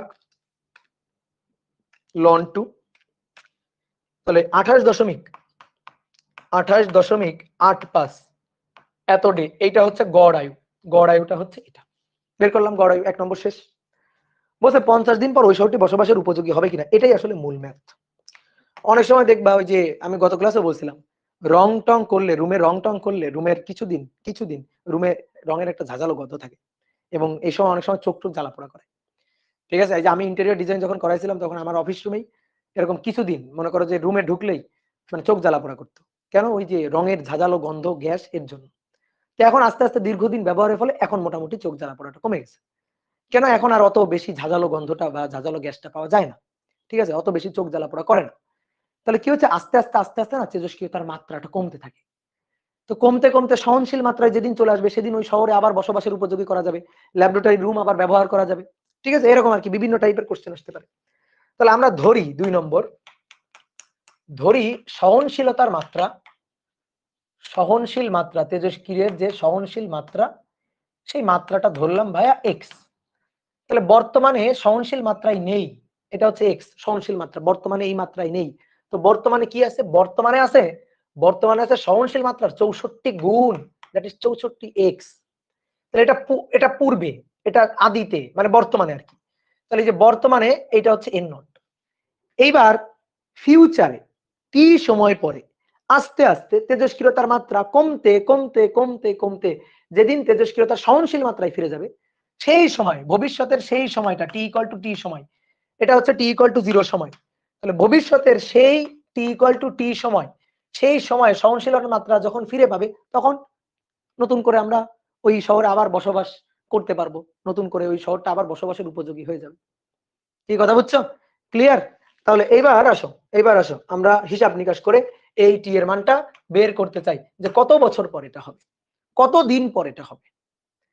মাত্রা বর্তমানে তেজস্ক্রিয়তার মাত্রা 64 গুণ, আস্তে আস্তে কি হবে, এই মাত্রাটা কমবে, মাত্রাটা কমে ধরো 61 গুণ হবে, 60 গুণ হবে, 50 গুণ হবে, 40 গুণ হবে, 30 গুণ হবে, 8 গুণ হবে, 4 গুণ হবে, 2 গুণ হবে, 1 গুণ হবে। যেদিন 1 গুণ হবে সেদিন মনে করো ওই শহর খুলে দেওয়া যাবে, ওই শহরে লোকজন যাবে। অনেক কথা, ভাই তারপরে তো আরো কমবে। হ্যাঁ, তারপরে তো আরো কমলে তো আরো ভালো, সহনশীল মাত্রার চেয়ে তেজস্ক্রিয়তার মাত্রা যদি কমে যায় তাহলে তো আরো ভালো, কিন্তু আমার দেখতে হবে সহনশীল মাত্রায় কবে পৌঁছাবে। তাহলে ম্যাথ শেষ। এটা যদি, এটাকে যদি আমি বলি এন নট, দেন এটা তাহলে এন, তাহলে এন নট থেকে এনে যাইতে কত সময় লাগবে। তো আমরা গত ক্লাসে দেখছি n equal to n not E to the power minus lambda t. এবার আমরা এখানে মানটা বসাই দিব, কাজ শেষ। ঠিক আছে, তাহলে এন এর মানটা কত, এক্স, এন নট এর মানটা কত, 64 x, e to the power minus lambda টি। তাহলে এক্স আর এক্স কাটাকাটি, তাহলে 64 কে এ পাশে নিয়ে আসলে 1/64, তারপরে e to the power minus lambda t. আমার বের করতে হবে এই টিটা কত, যে কতদিন পর আবার ব্যবহারের উপযোগী হবে।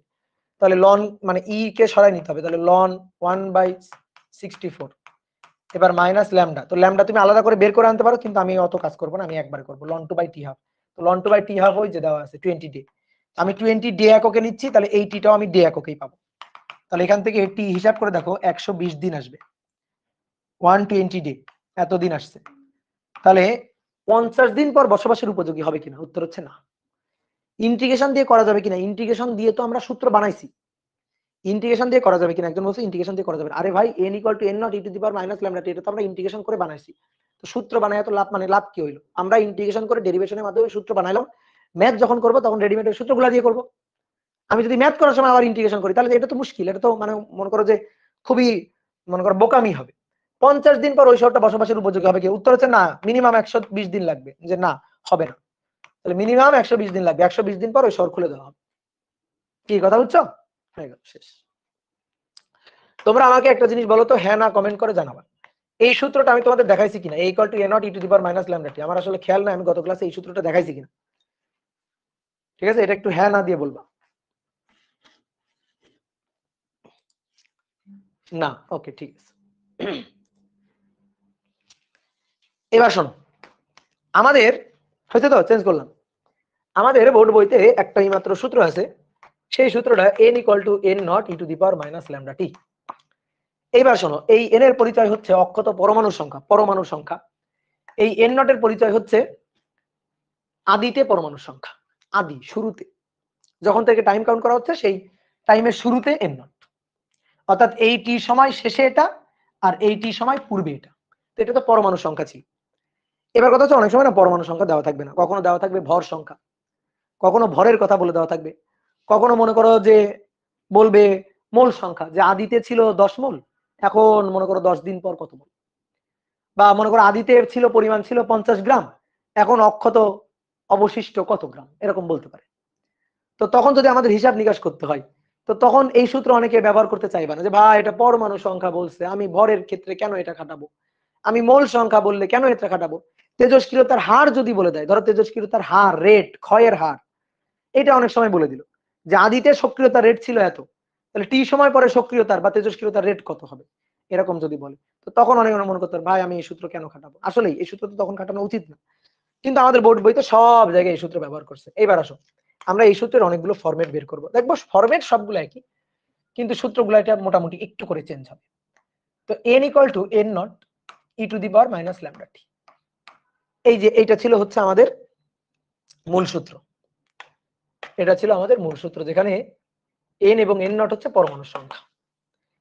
এবার আমরা কেমিস্ট্রিতে, পুরো কেমিস্ট্রি হচ্ছে একটা সূত্রের উপর দাঁড়ানো। দেখো তো মনে পড়ে কিনা, কেমিস্ট্রির একটা সূত্র, মোল সংখ্যা হচ্ছে ভর ভাগ আণবিক ভর, অণুর সংখ্যা ডিভাইডেড বাই অ্যাভোগাড্রো সংখ্যা। ঠিক আছে, এই একটা সূত্র দিয়ে কেমিস্ট্রি সব শেষ। তাহলে আসো তো, এই n কে, পরমাণুর সংখ্যাকে আমরা মোল সংখ্যাতে রূপান্তরিত করতে পারি কেমনে? এই যে এইটুকু ঢেকে রাখলাম, নেই এইটুকু, এইটুকু যদি ঢেকে রাখি তাহলে পরমাণুর সংখ্যা হচ্ছে মোল সংখ্যা ইন্টু অ্যাভোগাড্রো সংখ্যা, পরমাণুর সংখ্যা মোল সংখ্যা ইন্টু অ্যাভোগাড্রো সংখ্যা, তাহলে মোল সংখ্যা ইন্টু অ্যাভোগাড্রো সংখ্যা। এখানে n নট, এটা আদি পরমাণু সংখ্যা, তাহলে আদি মোল সংখ্যা ইন্টু অ্যাভোগাড্রো সংখ্যা। বুঝছো না বুঝো নাই? ঠিক আছে, বুঝছো নাকি বুঝো নাই? n = এই যে n = n ইন্টু n, তাহলে এইটা, এই nটা ছিল অক্ষত অ্যাটম সংখ্যা, তাহলে এটা অক্ষত মোল সংখ্যা, এটা আদিতে অ্যাটম সংখ্যা, তাহলে এটা আদি মোল সংখ্যা।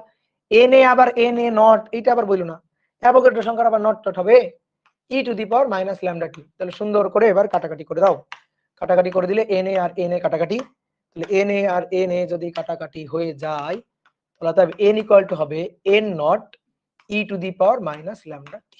এই যে এটা হবে n = n not e to the power minus lambda টি। তাহলে দেখো মোল সংখ্যা দিয়েও কিন্তু সূত্রের ফরম্যাটটা আসলে একই। ঠিক আছে, সূত্রের ফরম্যাটটা আসলে একই। এবার আসো, কেউ যদি চায় ভার, আমি ভর সংখ্যা দিয়ে বলবো, আচ্ছা আমার কোনো আপত্তি নাই। n তো মোল সংখ্যা ছিল, তাকে ভর ভাগ আণবিক ভর, ভর ভাগ আণবিক ভর। n নট তো আদি মোল সংখ্যা, তাহলে ভর নট ডিভাইডেড বাই আণবিক ভর নট হবে, আণবিক ভর তো মৌলের আণবিক ভর, এটা ফিক্সড মান, তাহলে e to the power minus lambda টি। তাহলে এবার m দুই পাশ থেকে কেটে গেল, তাহলে m যদি দুই পাশ থেকে কেটে যায় তাহলে অতএব m = হবে m not e to the power minus lambda টি। তাহলে আমি যদি ভর দিয়েও বলি তাহলে সূত্রের ফরম্যাটটাও একই। ঠিক আছে, তাহলে যেভাবে বলি না কেন সূত্রের ফরম্যাট একই। এবার আসো, আমরা তেজস্ক্রিয়তার হার দিয়ে বলতে চাই, তেজস্ক্রিয়তার হার মানে ক্ষয়ের হার, তেজস্ক্রিয়তার হারের হিসাবে করতে চাই। তেজস্ক্রিয়তার হারের হিসাবে করতে চাই, হারের হিসাবে। তো তেজস্ক্রিয়তার হারের হিসাবটা কেমন হবে? তেজস্ক্রিয়তার হারের হিসাব হচ্ছে ক্ষয়ের হার, রেট। ওই যে কুমড়া খাওয়ার হার, প্রথম দিন 32 কেজি পার ডে, তারপরের দিন 16 কেজি পার ডে, তারপরের দিন 8 কেজি পার ডে। দিন যত যাচ্ছে কুমড়ার পরিমাণও কমতেছে, কুমড়া ক্ষয়ের রেটও কমতেছে, দুটো জিনিস।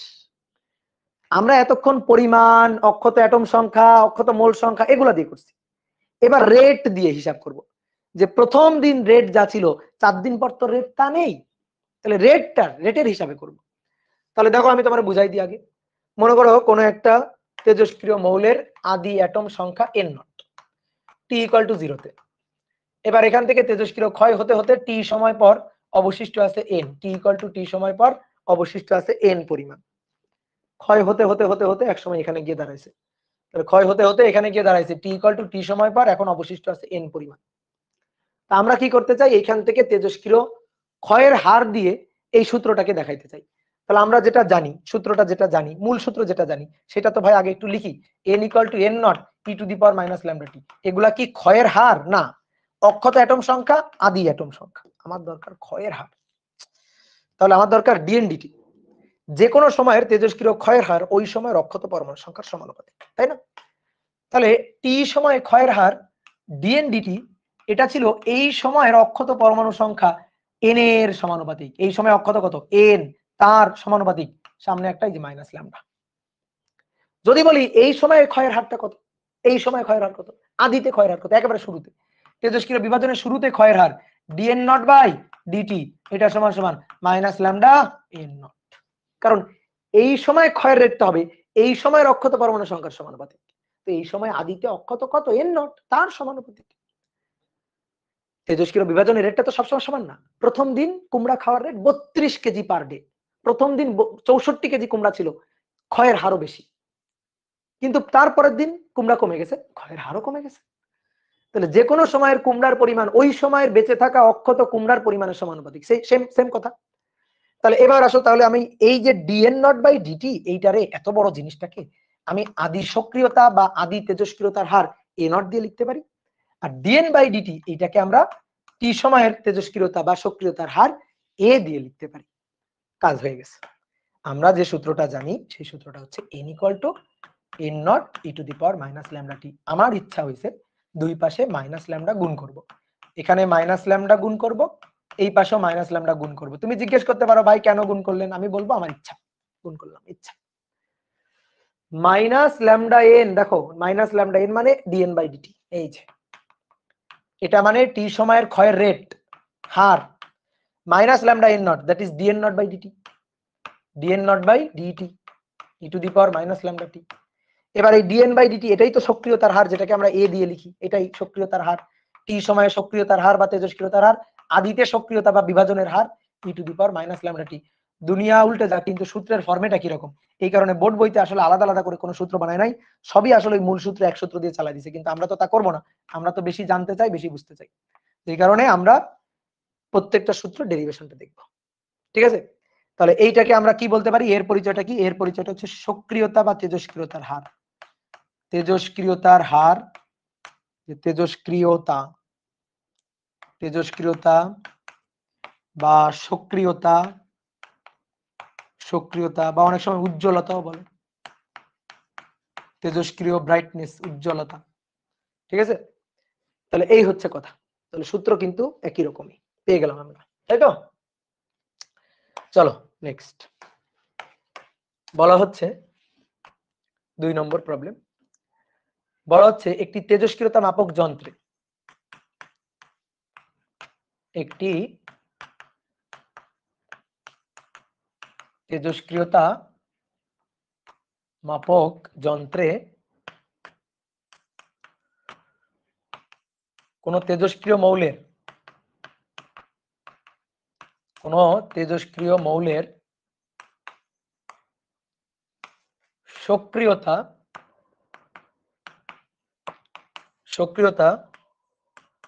3500 ডিপিএম, 10 ঘন্টা পর সক্রিয়তা পাওয়া গেল, 10 ঘন্টা পর সক্রিয়তা পাওয়া গেল 2000 ডিপিএম। তাহলে 1 নম্বর কোশ্চেন, যে ওই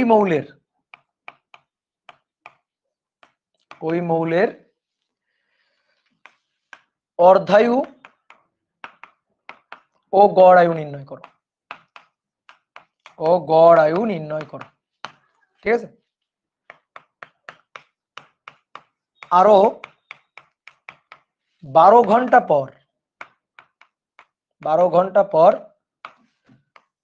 সক্রিয়তা কত দেখাবে, কত পাওয়া যাবে,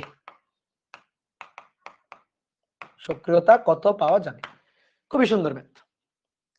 তাহলে একটা তেজস্ক্রিয় মৌল বিভাজিত হচ্ছে, তো তুমি তেজস্ক্রিয়তা মাপক যন্ত্রে ওই তেজস্ক্রিয় মৌলের বিভাজনের রেটটা পাইছো কোন একটা সময়ে কত, 3500 DPM. That means decay per minute. Decay per minute অর্থাৎ মিনিটে তেজস্ক্রিয় বিভাজন হচ্ছে 3500টা ডিকে পার মিনিট। 1 মিনিটে 3500টা তেজস্ক্রিয় ভাঙন ঘটতেছে। অর্থাৎ 1 মিনিটে কোন একটা মৌল অন্য একটা মৌলে বা কোন একটা মৌল তার অন্য একটা আইসোটোপে পরিণত হচ্ছে, তেজস্ক্রিয় বিভাজন করতেছে। আমরা এটা তেজস্ক্রিয়তা মাপক কোন একটা যন্ত্রে বা কোন একটা সেন্সরে এটা আমরা পাইছি। তার 10 ঘন্টা পর তেজস্ক্রিয়তার রেট কি একই থাকবে? এটা কি ঐকিক নিয়ম মানে না? তাহলে তার 10 ঘন্টা পর সক্রিয়তার রেট আর একই রকম থাকবে না। 10 ঘন্টা পর সক্রিয়তার রেট আরো কমে যাবে, অবশ্যই কমে যাবে। তো কমে কত, 2000 ডিপিএম, অর্থাৎ ডিকে পার মিনিট কয়টায়, মানে মিনিটে কয়টায়, 2000টায়। এবার আমাদের বলছে তাহলে ওই মৌলের অর্ধায়ু আর গড় আয়ুটা বের করে দাও আমারে, এবং তারপর তুমি বের করবা 12 ঘন্টা পর, আরো 12 ঘন্টা পর সক্রিয়তার রেটটা কেমন হবে। আসো প্রথম কোশ্চেনটা আগে হিসাব করি। তাহলে আমরা ওই মৌলের গড় আয়ু হিসাব করতে চাই।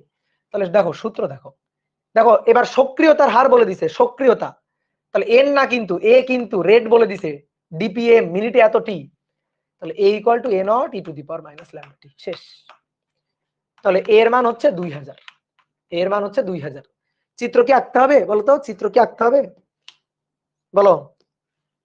এই যে এইটা হচ্ছে আদি, দ্যাট ইজ এ নট, তা থেকে এতে এসে পৌঁছাইছে, এতে এসে পৌঁছাইছে কত ঘন্টা পর, টি 10 ঘন্টা পর, 10 ঘন্টা পর। তো এর মানটা কত, এর মানটা হচ্ছে 2000 ডিপিএম, আর এই নটের মানটা 3500 ডিপিএম। ওকে, তাহলে a equal to a not E to the power minus lambda t. এবার এর মানটা ভাইয়া 2000, এ নটের মান 3500 e to the power minus lambda T, t এর মান 10 ঘন্টা, এই 10 কিন্তু ঘন্টাতে। অনেকে বলবে ভাই এটা ডিপিএম, এটা ডিপিএম, ওটা যে আওয়ারে দেওয়া আছে থাকুক, আমার তো কোনো সমস্যা নেই। এটা ডিপিএম আর এটা ডিপিএম আছে কিনা, তাহলে আমার ঝামেলা শেষ। এটা ডিপিএম, এটা ডিপিএস এ আছে, তাহলে হবে না। DPM decay per minute, DPS হলে ডিকে পার সেকেন্ড। যদি দুটো দুই রকম থাকতো তখন আমি ঝামেলায় পড়ে যেতাম। কারণ এই দেখো এ আর এ নটের, দেখো প্রথম অধ্যায়ে আমরা শিখছিলাম এরকম জিনিস, যে এখানে এ আর এ নটের মাত্রা একক হবে একই জাতীয় রাশি, আর এই ল্যামডা টি এর গুণফলের কোনো মাত্রা থাকবে না, অর্থাৎ টি যা হবে ল্যামডা হবে তার বিপরীত রাশি। বুঝতে পারছো? এই জিনিসটা মাথায় রাখি। তাহলে দেখো হিসাব, এবার 2000 ভাগ 3500, তাহলে এটাও ডিপিএম এটাও ডিপিএম, ভাগ হয়তো অনুপাত একই, তাহলে একক কনভার্ট কোনো দরকার নেই, আমি একবারে লন নিয়ে নিলাম। তাহলে উপরে 2000, নিচে 3500, তাহলে ই চলে গেছে মাইনাস ল্যামডা, এখান থেকে পাবো আমি ল্যামডা, এখান থেকে পাবো ল্যামডা, এবং ল্যামডাটা কোন এককে পাবো, এই টিটা হচ্ছে 10 আওয়ার এককে, তাহলে ল্যামডা পাবো আওয়ার ইনভার্স লন 2000 ভাগ 3500, এটা ভাগ -10, তাহলে এটার মান পাবো 0 পয়েন্ট, ক্যালকুলেটর থেকে ডাটা ডিলিট করবা না, 0.05596 এত পার আওয়ার, এইটা পাবো এত পার আওয়ার। এবার কি বের করতে হবে, এবার বের করতে হবে হচ্ছে গড় আয়ু আর অর্ধায়ু। আমি অবক্ষয় ধ্রুবক পাইলাম, তাহলে গড় আয়ু হবে 1/λ, এর বিপরীত। তাহলে 1 ভাগ অ্যান্সার 17.86 এত আওয়ার। আর যদি অর্ধায়ু বের করি তাহলে ln 2/t half, ln 2 divided by lambda. ঠিক আছে, ln 2 ডিভাইডেড বাই ল্যামডা, তাহলে ln 2 ভাগ অ্যান্সার, তাহলে 12.86 38 আওয়ার। ওকে, এইবার আসো কি বলছে দেখি। 2 নম্বর বলছে আরো 12 ঘন্টা পর, তার মানে এর আরো 12 ঘন্টা পর, এর আরো 12 ঘন্টা পর, আরো 12 ঘন্টা। তাহলে আরো 12 ঘন্টা মানে এখানে আরো 12 ঘন্টা, 12 আওয়ার।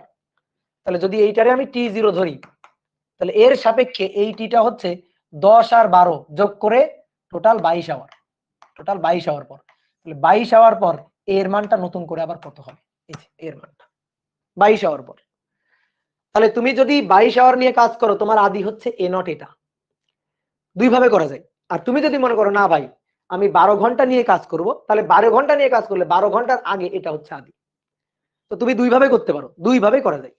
তাহলে আমাদের বলছে এ কত, আচ্ছা তাহলে এ হিসাব করব, a equal to a not E to the power minus lambda টি। তাহলে ভালো করে দেখো, বোর্ডে দেখো, এ নট যদি তুমি নাও 2000 DPM, 2000 e to the power minus lambda, তো ল্যামডা মানে হচ্ছে লন টু বাই টি হাফ, একবার লিখে দিয়ে আসো, লন two divided by t half, কই টি হাফ হচ্ছে 12.38 গুণ হচ্ছে টি। তো টি কত, টি হচ্ছে 12 আওয়ার। তুমি যদি এইটারে আদি নাও, তাহলে এখান থেকে এই পর্যন্ত সময় কিন্তু 12 ঘন্টা, তাহলে এটা 12 আওয়ার, 12 আওয়ার, ঠিক আছে, 12 আওয়ার। তাহলে লন টু ভাগ অ্যান্সার গুণ 12 গুণ -1 ই টু দি পাওয়ার অ্যান্সার যা হবে তার সাথে 2000 গুণ। তাহলে 1021.84 ডিপিএম এটা। আর কেউ যদি মনে করো না ভাই আমি এভাবে করব না, আমি a equal to a not E to the power minus lambda t, a নটের জায়গায় বসাবো 3500, বসাও, আমার কোনো আপত্তি নেই। তো ভাই ওইটারে যদি তুমি 3500 বসাও, তাহলে তুমি এখানে সময়টা লন টু বাই টি হাফ আগে বসাই, সময়টা এই যে সময়টা, এই সময়টা 12 ঘন্টা বসাইতে পারবো না, বসাইতে হবে 22 ঘন্টা। মানে এটা আদি হলে এখান থেকে সময় 22 ঘন্টা। তাহলে দেখি আমি তোমাদের সামনে করতেছি, দেখি তো। তাহলে লন টু এটা ভাগ 12.38, এটা গুণ 22 গুণ -1 ই টু দি পাওয়ার অ্যান্সার গুণ হচ্ছে 3500, দেখি 1121.28, তাই সরি 1021 পয়েন্টের পরে একটু এদিক ওদিক হইতে পারে, ওটা নিয়ে ব্যাপার না, আমার ঠিকই আছে, কারণ আমি ক্যালকুলেটর থেকে ডাটা ডিলিট দিই নাই, এত ডিপিএম। তো যেভাবে করা যায় কিনা সেম হবে। তাহলে এই হিসাবগুলো বুঝিও, হ্যাঁ, যে ভাই কোন ভাবে করবে, এক এক জায়গা দেখবে এক এক ভাবে করা আছে, তুমি বুঝবা, তুমি বুঝে তোমার মতো করে করবা। এবার আসো একটা সুন্দর প্রবলেম সলভ করবো আমরা। প্রবলেম 3 নম্বর বলা হচ্ছে মহেস্থানগড় খননের সময়, বগুড়ার মহেস্থানগড়, যারা বগুড়ার আছে হাত তোলো। মহেস্থানগড় খননের সময় একটি কাঠের টুকরা পাওয়া গেল, একটি কাঠের টুকরা পাওয়া গেল, ল্যাবে নিয়ে টেস্ট করে দেখা গেল, ল্যাবে নিয়ে টেস্ট করে দেখা গেল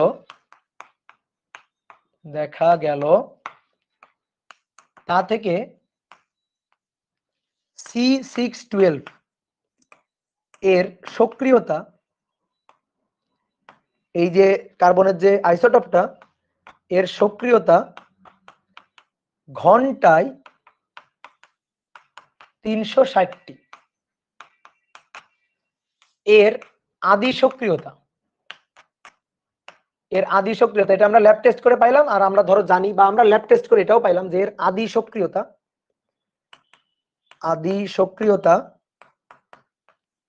936 ডিপিএইচ, আদি সক্রিয়তা 936 ডিপিএইচ, এবং অর্ধায়ু 5384 বছর। ধরো কার্বন C612 এই আইসোটোপের অর্ধায়ু হচ্ছে এত বছর। তাহলে প্রথম কোশ্চেন 1 নম্বর দেওয়ার দরকার, তাই দেওয়া, অবক্ষয় ধ্রুবক কত? এই কার্বন C612 এই আইসোটোপের অবক্ষয় ধ্রুবক কত? আর 2 নম্বর হচ্ছে মহাস্থানগড়ের জমিদারের বয়স কত? মহাস্থানগড়ের জমিদারের বয়স নাকি মহাস্থানগড়ের সভ্যতার বয়স, সভ্যতার বয়স কত, আনুমানিক বয়স কত? ঠিক আছে। ফুয়াদ হাসান, এই যে ভাই বগুড়া থেকে, হ্যাঁ তাহলে বলো ফুয়াদ, তোমার পারতে হবে, তুমি বগুড়া থেকে, বগুড়া তো এই যে মহাস্থানগড় বগুড়াতে, বলো তোমার এই ম্যাথটা পারতে হবে। তাহলে কি বলছে দেখি, বুঝি আমরা নাকি। মহাস্থানগড় খননের সময় একটা কাঠের টুকরা পাওয়া গেছে, ধরো একটা কাঠের মূর্তি পাওয়া গেছে, তো এই মূর্তি মাটির নিচে পড়েছিল, চাপা পড়েছিল, এটা একটা মনে করো যে পুরাতাত্ত্বিক নিদর্শন। তো এরকম বিভিন্ন ধরনের পুরাতাত্ত্বিক নিদর্শন অনেক সময় খননের সময় পাওয়া যায়, পাওয়ার পরে এইগুলা ওই বিজ্ঞানীরা বা প্রত্নতাত্ত্বিক যারা গবেষক তারা ল্যাবে নিয়ে যায়, ল্যাবে নিয়ে ল্যাব টেস্ট করে, ল্যাব টেস্ট করে তারপরে তারা মতামত দেয় যে এটা এত বছর আগের, এটা এই আমলের, এরকম তারা হিসাব নিকাশ করে বলে। বা বিভিন্ন দেখবা যে জীবাশ্ম বা বিভিন্ন প্রাণীর ফসিল যেগুলা পাওয়া যায়, যেগুলা মনে করো যে বাংলাদেশে এরকম জাদুঘর তেমন নাই, তবে ইউরোপিয়ান কান্ট্রি গুলাতে বিভিন্ন জায়গায় এরকম কিছু জাদুঘর আছে যেখানে ডাইনোসরের মনে করো জীবাশ্ম বা অন্যান্য বিলুপ্ত প্রাণী যে প্রাণীগুলো আছে, বিলুপ্ত প্রায় যে প্রাণীগুলো আছে সেই প্রাণীগুলার জীবাশ্ম রাখা হয়েছে এবং ওখানে লেখা আছে এই জীবাশ্ম এত বছর আগের, এত হাজার বছর আগের, এত মিলিয়ন বছর আগের, এরকম লেখা আছে। তো এইসব এইসব এই যে মানে কিভাবে হিসাব নিকাশ করে এইসব পুরাতাত্ত্বিক নিদর্শন বা জীবাশ্ম ফসিল গুলা এরা কত বছর আগের, এরা কিভাবে হিসাব নিকাশ করে বলে। তো এই হিসাব নিকাশ করার একটা মনে করো এক্সপেরিমেন্টাল প্রসেস হচ্ছে কার্বন ডিটেকশন প্রসেস। মানে আমরা এই তেজস্ক্রিয় ক্ষয়ের সূত্র অবজারভেশন করে আমরা কোনো একটা পুরাতাত্ত্বিক নিদর্শন সেটা কত বছর আগে সেটা আমরা ল্যাব টেস্ট করে বলে দিতে পারি। তো এরকমই একটা এক্সপেরিমেন্টাল ম্যাথ আমরা করছি। মহেস্থানগড় খননের সময় একটা প্রাচীন কাঠের মূর্তি পাওয়া গেছে ধরো, তো আমরা তাড়াতাড়ি সেটা ল্যাবে নিয়ে গেলাম, মাটির নিচে পড়ে মনে করো যে কাঠটা এখন কয়লার মতো হয়ে গেছে, বোঝা যাচ্ছে এটা অনেক আগের। তো এটা আমরা তাড়াতাড়ি ল্যাবে নিয়ে গেলাম, ল্যাব টেস্ট করলাম, ল্যাব টেস্ট করে আমরা দেখতেছি যে সেখান থেকে কাঠের ওই টুকরাটা বা কাঠের মূর্তিটা থেকে কার্বন C612 এর সক্রিয়তা হচ্ছে ঘন্টায় 360টি, অর্থাৎ কার্বন C612 এর সক্রিয়তা পাওয়া যাচ্ছে, তেজস্ক্রিয়তার হার পাওয়া যাচ্ছে। ধরো এটা হচ্ছে কাঠের টুকরাটা, এটা কাঠের টুকরা, তো এই কাঠের টুকরাটা থেকে ঘন্টায় পাওয়া যাচ্ছে 360টি, কি ঠিক আছে, ঘন্টায় পাওয়া যাচ্ছে কত, 360টি, আগে লিখিও না, হ্যাঁ 360টি পাওয়া যাচ্ছে। তো এটা এ হবে নাকি এ নট হবে আমি হয়তো জানি না, এ হবে নাকি এ নট হবে জানি না, এটা পাওয়া গেছে এত ডিপ। ওকে, এবার তারপরে আমাদের বলতেছে এর আদি সক্রিয়তা। তাহলে এবার শোনো, ভালো করে শোনো, এটা মাটির নিচে চাপা পড়েছিল, আর আজকে মাটির নিচে চাপা পড়ে থাকার অনেক অনেক অনেক অনেক বছর পর তুমি এটাকে টেনে উঠাইছো, মাটির নিচ থেকে টেনে উঠাইছো, এটাকে টেনে উঠাইছো। যখন মাটির নিচ থেকে টেনে উঠাইছো তাড়াতাড়ি ল্যাবে নিয়ে গেছো, ল্যাবে নিয়ে যাওয়ার পরে ল্যাব টেস্ট করছো, ল্যাব টেস্ট করে তুমি পাচ্ছ এটা থেকে কার্বন নিঃসরণের হার, কার্বন C612 এই আইসোটোপের সক্রিয়তার হার ঘন্টায় 360টি, তার মানে 360 DPH। এবার আদি সক্রিয়তা, যে ভাই আদি সক্রিয়তা আপনি বুঝলেন কেমনে, এই যে আদি সক্রিয়তা লিখে দিয়েছেন 936 DPH, এটা বুঝলেন কেমনে, আদিতে কেমনে কার্বন C612 এর তেজস্ক্রিয় ভাঙনের হারটা ঘন্টায় 936 ছিল, এটা আপনি বুঝলেন কেমনে। এটা বোঝার জন্য কি আপনি ওই যে মহেস্থানগড়ের মনে করো যে জমিদাররা যখন ছিল তখন গিয়ে হিসাব টিসাব করে রাখছিলেন? না, তাহলে আমরা হিসাব করে রাখি না, তা আমরা হিসাবটা করলাম কেমনে। কার্বন মনে করো এখন একটা জীবন্ত গাছ, তুমি এটা তো ল্যাব টেস্টে এমনি তুমি করতে পারবা, বাইরে যাবা, বাইরে গিয়ে একটা গাছ কাটবা, গাছ কেটে একটা গাছের একটা টুকরা নিবা, একটা স্যাম্পল নিবা, নিয়ে ওইটা গিয়ে ল্যাবে নিয়ে টেস্ট করবা, ওইটা একটা জীবন্ত গাছ। এবার এরকম একটা জীবন্ত গাছ সেটা মাটির নিচে পড়ে পড়ে পড়ে পড়ে চাপা খেয়ে খেয়ে আজকে তেজস্ক্রিয়তা মনে করো যে ক্ষয় কমতে কমতে রেটটা এসে এখানে 360 দাঁড়াইছে। তাহলে যখন মনে করো যে ওই আমলে ব্ল্যাক এন্ড হোয়াইটে চলে যাও, যখন আর কি এই কাঠের টুকরাটা, কাঠের মূর্তিটা যখন গাছ কেটে তৈরি করা হয়েছিল তখন আদি সক্রিয়তা কত ছিল। বর্তমানে একটা জীবন্ত গাছের এখন কার্বন C612 এর সক্রিয়তা যা তাই ছিল। আমি কি করলাম, মনে করো বাইরে গেলাম, বাইরে গিয়ে একটা গাছ কাটলাম, গাছ কেটে একটা টুকরা নিয়ে আসলাম, জীবন্ত গাছের একটা টুকরা নিয়ে আসলাম, সেটা এনে ল্যাবে টেস্ট করলাম। তাহলে ওই টুকরাটা থেকে আমি কার্বনের আদি সক্রিয়তা পাবো, আদি সক্রিয়তার মানটা পাবো। ধরো সেই আদি সক্রিয়তার মানটা এইভাবে পাওয়া গেছে 936 DPH, এটা তোমার প্রশ্নে বা উদ্দীপকে বলে দেওয়া আছে যে কোনো না কোনো ভাবে আমরা এটা জানি বা পাইছি। তাহলে ওই যে আদিতে যখন এই গাছটা কেটে কাঠের মূর্তিটা বানানো হয়েছিল সেই সময়ে সক্রিয়তার রেটটা A নট, এইটাই হচ্ছে 936 DPH। তাহলে আজকে মাটির নিচে এত বছর চাপা পড়েছিল, তাহলে কত বছর মাটির নিচে চাপা পড়েছিল, এই সময়টা যদি বের করা যায়, এটাই তো হবে এই কাঠের মূর্তিটার বয়স। আর এই কাঠের মূর্তিটার বয়স মানে কাঠের মূর্তিটা কত বছর আগের, সেটাই তো মহাস্থানগড়ের সভ্যতার বয়স। কি বুঝলা, কত সহজ জিনিস। তাহলে আসলে প্রথম একটা ম্যাথ, ওটা তো ফাউ, ওটা তো আসলে কোনো কাজেরই না। ঠিক আছে, কি বলছে, অবক্ষয় ধ্রুবক কত, অবক্ষয় ধ্রুবক ল্যামডা, ল্যামডা হচ্ছে ln 2/t½ তো সবকিছু দেওয়া আছে, এখানে মান বসাই দিবা, তাহলে হয়ে যাবে। একক কনভার্ট করার কোনো দরকার নেই, একক কনভার্ট করবো না, তোমার t½ যে এককে ল্যামডা আসবে তার ইনভার্স একক, এটা বছর আছে বছরই থাকবে। 5384 বছর এটা ইয়ার, তাহলে এটার ইয়ার ইনভার্স হয়ে যাবে। তাহলে আসো, যেহেতু করেই ফেলছি তাহলে আর বাদ রাখবো কেন, ln 2 ভাগ 5384, তাহলে অবক্ষয় ধ্রুবকের মানটা হবে, সায়েন্টিফিক মোডে লিখবো 1.28 ইন্টু 10⁻⁻⁴ এত পার ইয়ার। ঠিক আছে, এত পার ইয়ার।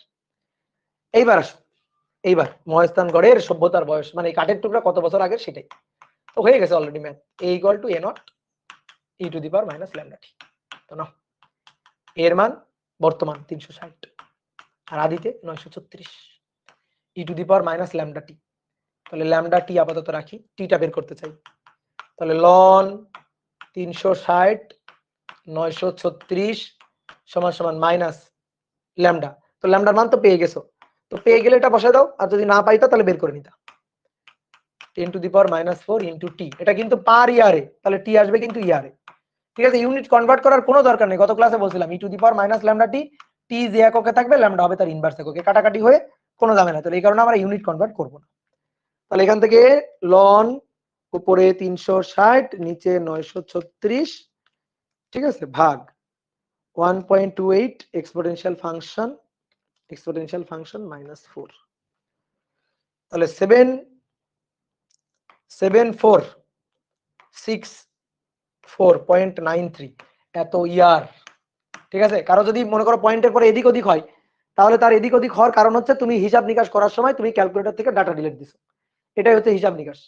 আচ্ছা, আমারই হইতে পারে, কারণ আমি তো এই ডাটাটা পরে তুলছি, নাকি আমি অ্যান্সার দিয়ে ভাগ দিছি, অ্যান্সার দিয়ে ভাগ দিব, ln 2 না, আমি অ্যান্সার দিয়ে ভাগ দিছি 5384, তাহলে ln 360 ভাগ 936, ক্যালকুলেটর থেকে ডাটা ডিলিট দিবে না, তাহলে কিন্তু অ্যান্সারটা ঠিকঠাক আসবে না পুরা, ভাগ অ্যান্সার।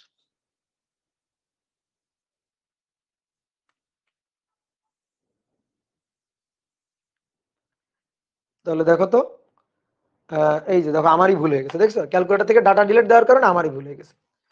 এই যে 7421 পয়েন্ট, এই কাজ করবে না কিন্তু, তাহলে কিন্তু মার্ক দিবে না। ঠিক আছে, 9 ইয়ার এটা। এর পরিবর্তে এন লিখলে কি সমস্যা হবে? না, কোনো সমস্যা নেই, লেখা যাবে, কোনো ঝামেলা নেই। অরিন্দাম মল্লিক বলছে, হ্যাঁ অরিন্দাম মল্লিক অনেক আগে অ্যান্সার বলছে, তারপরে শিল্পী অ্যান্সার বলছে, তার তার তাজরিয়ান আফরান অ্যান্সার বলছে। ঠিক আছে, এই ম্যাথটা যদি তারপরেও কারো মনে করো আরো সুন্দর করে বুঝতে হয়, তাহলে তুমি এই ম্যাথটা করবা। যে তোমার মনে করো ওই যে কুমড়া খাওয়ার উদাহরণ, তুমি মনে করো কুমড়া খাইছিলা প্রথম দিন, তো প্রথম দিন কুমড়া খাওয়ার রেট ছিল কি 32 KG per day, 32 KG per day প্রথম দিন কুমড়া খাওয়ার রেট ছিল এটা। তো তুমি এই কুমড়াটা খেয়ে তুমি লিখে গেছো কোন একটা কাগজে প্রথম দিন কুমড়া খাওয়ার রেট, এটা তুমি লিখে গেছো, এটা কাগজে লিখে গেছো। আর একটা জিনিস লিখছো, সেটা হচ্ছে তোমার কুমড়া ছিল 64 কেজি, তুমি প্রথম দিন খাইছো 32 কেজি, তাহলে প্রথম দিনে অর্ধেক শেষ। তাহলে আর একটা কথা তুমি লিখে গেছো, সেটা হচ্ছে কুমড়ার অর্ধাই হচ্ছে একদিনে অর্ধেক শেষ করে ফেলছো, একদিনে অর্ধেক শেষ করে ফেলছো। এইবার এই কুমড়া তো তুমি খাইতে খাইতে খাইতে খাইতে একসময় তুমি চলে গেছো, তারপর তোমার ছেলে মেয়ের প্রজন্ম চলে গেছে, তাদের ছেলে মেয়ের প্রজন্ম চলে গেছে, কিন্তু কুমড়া কিন্তু শেষ হয়নি, কুমড়া ক্ষয় হয়ে যাচ্ছে, কুমড়া খেয়ে যাচ্ছ, প্রজন্ম থেকে প্রজন্ম কুমড়া খেয়ে যাচ্ছ। এবার মনে করো তোমার কয়েক প্রজন্ম পরে, 7-8 প্রজন্ম পরে, ঠিক আছে, তোমার নাতির নাতি নাতির নাতি, তারা এসে মনে করো কুমড়া খাচ্ছে। তো তারা একদিন ভাবতেছে, তারা আমার কাছে ফিজিক্স পড়ে যাওয়ার পর ভাবতেছে, এই যে কুমড়া, এই কুমড়াটা তো আমরা সেই নানার নানার নানার নানার আমলের কুমড়া, আমরা তো আজ পর্যন্ত কুমড়া খেয়ে যাচ্ছি। তো আজকে ধরো কোনো একদিন তারা যেদিন হিসাব করতেছে, সেই দিন তাদের কুমড়া খাওয়ার রেট, সেই দিন তাদের কুমড়া খাওয়ার রেট 0.0000000 ধরো 4 এত কেজি পার ডে। ঠিক আছে, এত কেজি পার ডে, ওই দিন তাদের কুমড়া খাওয়ার রেট হচ্ছে এটা। তো তখন তারা চিন্তা করলো, আচ্ছা আমরা এই যে কুমড়াটা খাইতেছি, এই কুমড়াটার বয়স কত, এই কুমড়াটা কত বছর আগের কুমড়া। তখন মনে করো যে তোমার ওই যে নাতির নাতি নাতির নাতি, হ্যাঁ, মানে 7 প্রজন্ম পরে তোমার বংশধর, তারা উঠে গিয়ে সিন্দুক খুলে এই কাগজটা বের করে ফেলছে। সিন্দুক খুলে এই কাগজটা বের করে দেখতেছে এই যে আদি সক্রিয়তার রেট আমার নানার নানা লিখে গেছিল যে 32 কেজি পার ডে, আর অর্ধায়ু হচ্ছে একদিন। তাহলে আজকে কতদিন পর কুমড়ার এই অবস্থা হয়েছে, কুমড়া ক্ষয় হয়ে কুমড়া এখন এত কেজি পার ডে তে এসে দাঁড়াইছে। তাহলে এই যে সময়টা বের করবা, এটা T0 থেকে শুরু করে এই যে টি সময় পর কবে এসে তেজস্ক্রিয়তার ক্ষয় এটা চলে আসছে। অর্ধায়ু পেয়ে গেছো, অর্ধায়ু থেকে তুমি ল্যামডাও পেয়ে যাবা। তাহলে এখান থেকে হিসাব করে এই কুমড়ার বয়সটা বের করবা, যেটা কুমড়ার বয়স সেটাই আসলে মহেস্থানগড়ের সভ্যতার বয়স, একই জিনিস। বুঝতে পারছো? প্র্যাকটিক্যালি তো এটা পসিবল না। কেন পসিবল না? প্র্যাকটিক্যালি কুমড়া খাইতে থাকবা, মাইক্রোস্কোপের নিচে দিয়ে কুমড়া খাইতে থাকবা, মাইক্রোস্কোপের নিচে দিয়ে ভাগ করে অর্ধেক অর্ধেক করে কুমড়া খাবা। ঠিক আছে? ওকে, ক্লিয়ার? তাহলে এবার চলো নেক্সট সামনে আগাই আমরা। তো এবার আমরা একটু অন্য ধাঁচের প্রবলেম সলভ করব। ঠিক আছে? ও তার আগে আরেকটা প্রবলেম একটু সলভ করি, একটা সৃজনশীল কোশ্চেন সলভ করি। এটা কত নম্বর হবে? 4 নম্বর হবে মেবি। 4 বলা হচ্ছে এ ও বি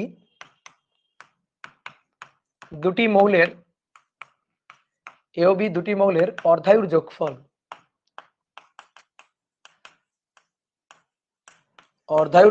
15 বছর। অর্ধায়ুর যোগফল 15 বছর। এর অর্ধায়ু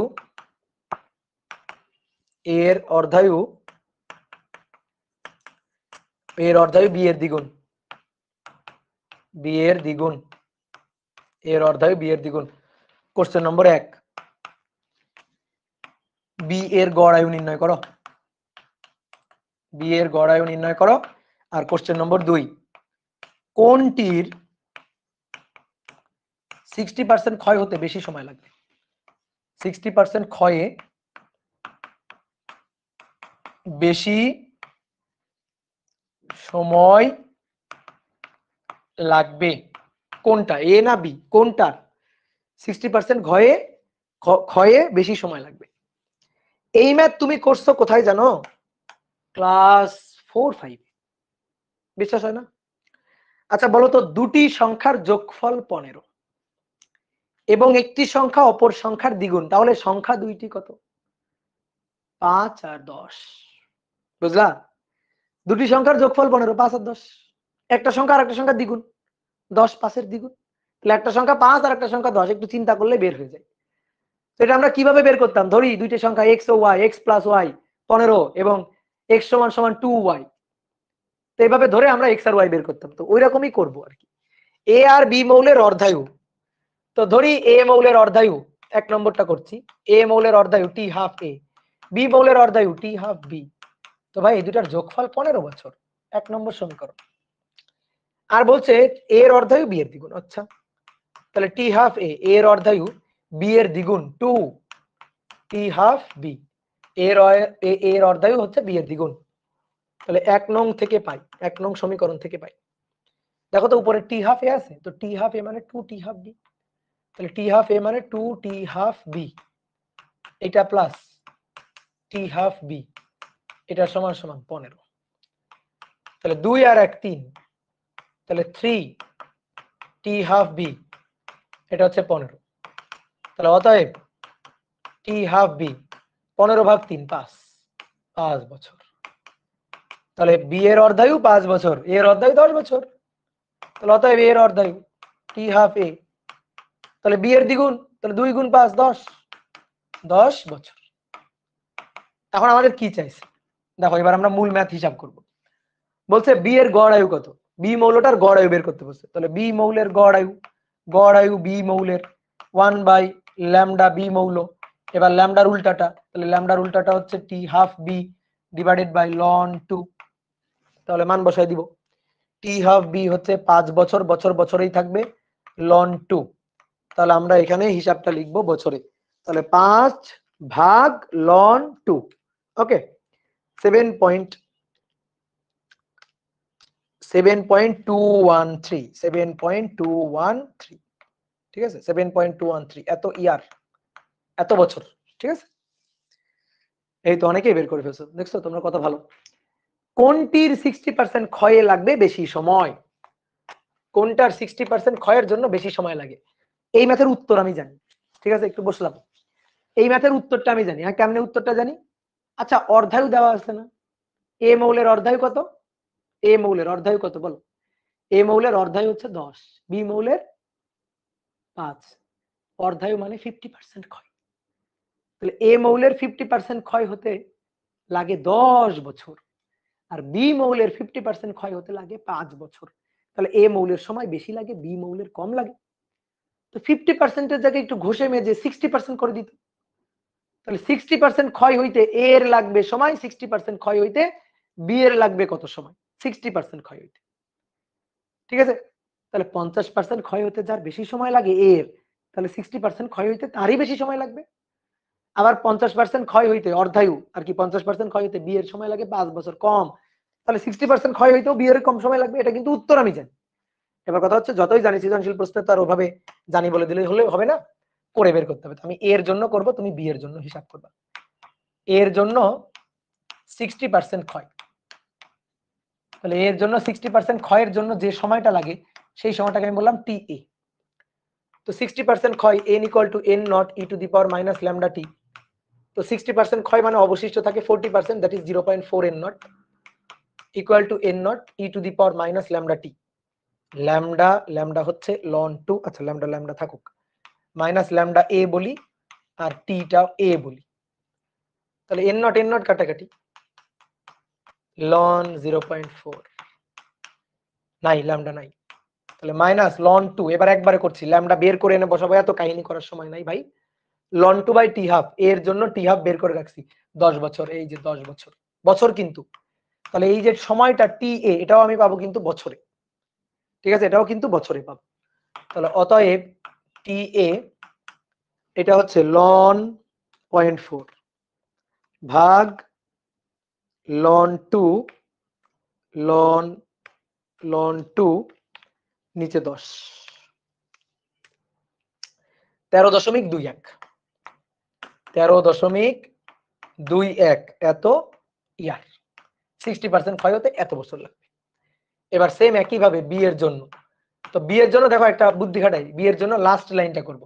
বি এর জন্য 60% ক্ষয়, বি এর জন্য 60% ক্ষয়, শুধু লাস্টের লাইনটা করব। কেমনে লাস্টের লাইনটা করব?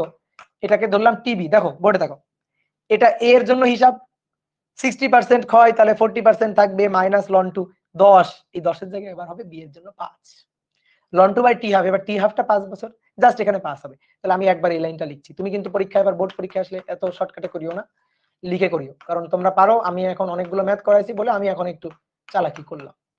তাহলে অতএব টিবি, তাহলে এটা হবে ln 0.4 ভাগ উপরে ln 2 আর নিচে হচ্ছে 5, তাহলে এটা আসবে 6.609 এত ইয়ার।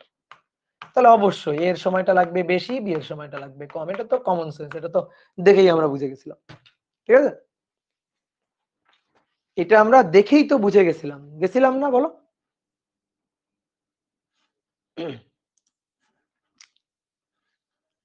ওকে,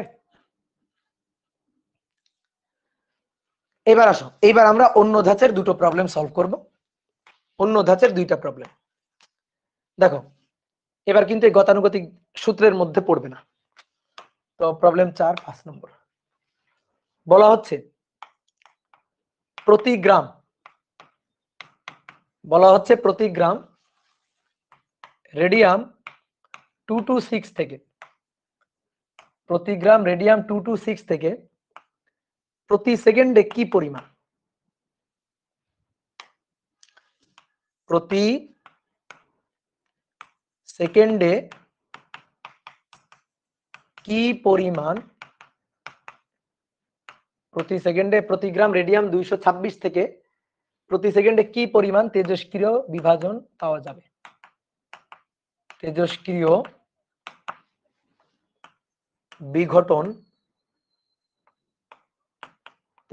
বিঘটন পাওয়া যাবে। অর্ধায়ু 5777 বছর, এটা বলে দেওয়া আছে যে এই যে রেডিয়াম তার অর্ধায়ু 5777 বছর, এটা বলে দেওয়া আছে যে প্রতি গ্রাম রেডিয়াম 226 থেকে প্রতি সেকেন্ডে কি পরিমাণ তেজস্ক্রিয় বিঘটন পাওয়া যাবে, ভালো করে বুঝিও কি চাইছে। প্রতি সেকেন্ডে কি পরিমাণ তেজস্ক্রিয় ক্ষয় হবে, প্রতি সেকেন্ডে কতগুলো ক্ষয় হবে, এটা চাইছে। দ্যাট মিনস হার চাইছে, হার ডিএনডিটি চাইছে প্রতি গ্রাম থেকে, প্রতি গ্রাম মানে 1 গ্রাম রেডিয়াম থেকে। তো ডিএনডিটি বের করা যায় এরকম সূত্র কোনটা আছে? ডিএনডিটি বের করা যায় এরকম সূত্র, মূল সূত্রটা। মূল কোন সূত্র? মূল হচ্ছে তেজস্ক্রিয় ক্ষয়ের সূত্র। দেখো এবার এই ক্ষয়ের সূত্র ব্যবহার করে আমাদের ম্যাথ করতে হবে। ধরো এইটা হচ্ছে আমাদের 1 গ্রাম রেডিয়াম, এই যে 1 গ্রাম রেডিয়াম ছিল, 1 গ্রাম রেডিয়াম। তাহলে এই 1 গ্রাম রেডিয়াম এইখান থেকে প্রতি সেকেন্ডে 1 গ্রাম রেডিয়াম থেকে প্রতি সেকেন্ডে কি পরিমাণ তেজস্ক্রিয় বিঘটন পাওয়া যাবে ডিএনডিটি, এইটা আমাদের বের করতে হবে। দেখো 1 গ্রাম থেকে তেজস্ক্রিয় বিভাজনের হার যেমন, 1 গ্রাম থেকে তেজস্ক্রিয় বিভাজনের হারটা যেমন, এই 1 গ্রাম থেকে একটু ক্ষয় হয়ে যাওয়ার পরে তেজস্ক্রিয় বিভাজনের হারটা কিন্তু আর তেমন নাই, আর কিন্তু তেমন নাই। কেন তেমন নাই? কারণ 1 গ্রাম থেকে কিছুটা বিভাজিত হয়ে গেলে পরিমাণ যে কমে গেছে। ধরো পরিমাণ এখন একটু পরে 0.7 গ্রাম, তো তখন 0.7 গ্রাম পরিমাণও কম, ক্ষয়ের রেটটাও কিন্তু আবার কম। আমার চাইছে ওই মুহূর্তের রেট, কোন মুহূর্তে? যে মুহূর্তে 1 গ্রাম রেডিয়াম আছে সেই মুহূর্তের রেটটা বের করো। রেটটা কিন্তু কনস্ট্যান্ট না, বারবার এই কথা বলছি। ওই যে কুমড়া খাওয়ার রেটটা কনস্ট্যান্ট না, কুমড়ার পরিমাণের সাথে সমানুপাতিক, কতটুকু আছে তার অক্ষত পরমাণুর সাথে সমানুপাতিক। তো সেরকম তাহলে এইখান থেকে এই 1 গ্রাম থেকে ক্ষয়ের হারটা 1 গ্রামের মানের সমানুপাতিক, অর্থাৎ 1 গ্রামে যতগুলো অ্যাটম আছে তার সমানুপাতিক। তাহলে ধরলাম 1 গ্রামে অ্যাটম আছে n সংখ্যক, অ্যাটম সংখ্যা n। তাহলে আমাদের লাগবে 1 গ্রামে কি পরিমাণ অ্যাটম আছে সেই nটা বের করতে হবে। এটা আমরা পারবো। এই 1 গ্রাম এটা তো ভর, এই 1 গ্রাম এটা ভর m, আর রেডিয়ামের এই যে আণবিক ভর হচ্ছে বড় হাতের m হচ্ছে 226 আণবিক ভর।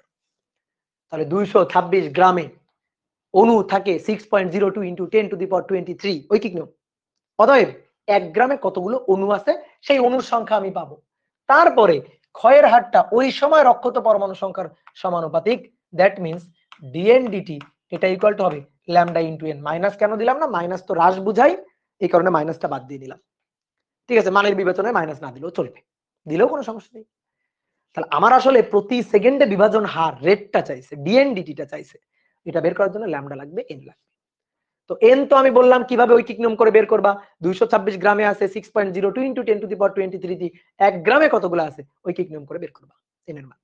আর ল্যামডা, ল্যামডা হচ্ছে ln 2/t½ এই যে হয়ে গেল, শেষ, ম্যাথ শেষ। বুঝতে কি পারছো? এবার কথা হচ্ছে কি অনেকে ঐকিক নিয়ম করে করে তারপরে ল্যামডার মান আলাদা করে বের করে এনে বসাই। আমি ভাই এত কাজ করতে পারবো না, আমার এতবার ক্যালকুলেটর ধরতে ইচ্ছাও হয় না, এতবার হিসাব করতে ইচ্ছা হয় না। আমি কি করবো? একবারে হিসাব করবো, 3 ধাপের হিসাব একবারে করবো। ল্যামডা বের করে আনবে, n এর মান বের করে আনবে, তারপরে দুটো বসাবে, তারপরে dn/dt বের করবে। হুদাই এত ঝামেলা করার দরকার আছে? তাহলে আমরা দেখো কি কাজ করছি। দেখো dn/dt, dn/dt ল্যামডা হচ্ছে ln 2/t½ লিখে দিলাম, মান বসাই দিব, ln 2/t½ মান বসাই দিব। n হচ্ছে ঐকিক নিয়মে করে আনতে হবে। কোনো ঐকিক নিয়ম না, ঐকিক নিয়ম ছেড়ে আসতো ক্লাস 2 তে, শেষ। ঐকিক নিয়ম ওই জীবনে শেষ, আর কোনো ঐকিক নিয়ম করা যাবে না। তাহলে আমি n এর মানটা পাবো কিভাবে? n এর মানটা পাবো কিভাবে? খুব ভালো কথা, n এর মানটা পাবো কিভাবে? n এর মানটা পাবো হচ্ছে কেমিস্ট্রির সূত্র থেকে। ঠিক আছে, সূত্র থেকে এই যে একটু আগে শিখালাম না, আজকেই তো শিখাইছি, ভর ভাগ আণবিক ভর, অণুর সংখ্যা বা অ্যাভোগাড্রো সংখ্যা। এত সুন্দর সুন্দর সূত্র কেমিস্ট্রিতে কি জন্য আছে বলো? তাহলে অণুর সংখ্যা হবে পরিমাণ ভর অ্যাভোগাড্রো সংখ্যা ডিভাইডেড বাই আণবিক ভর।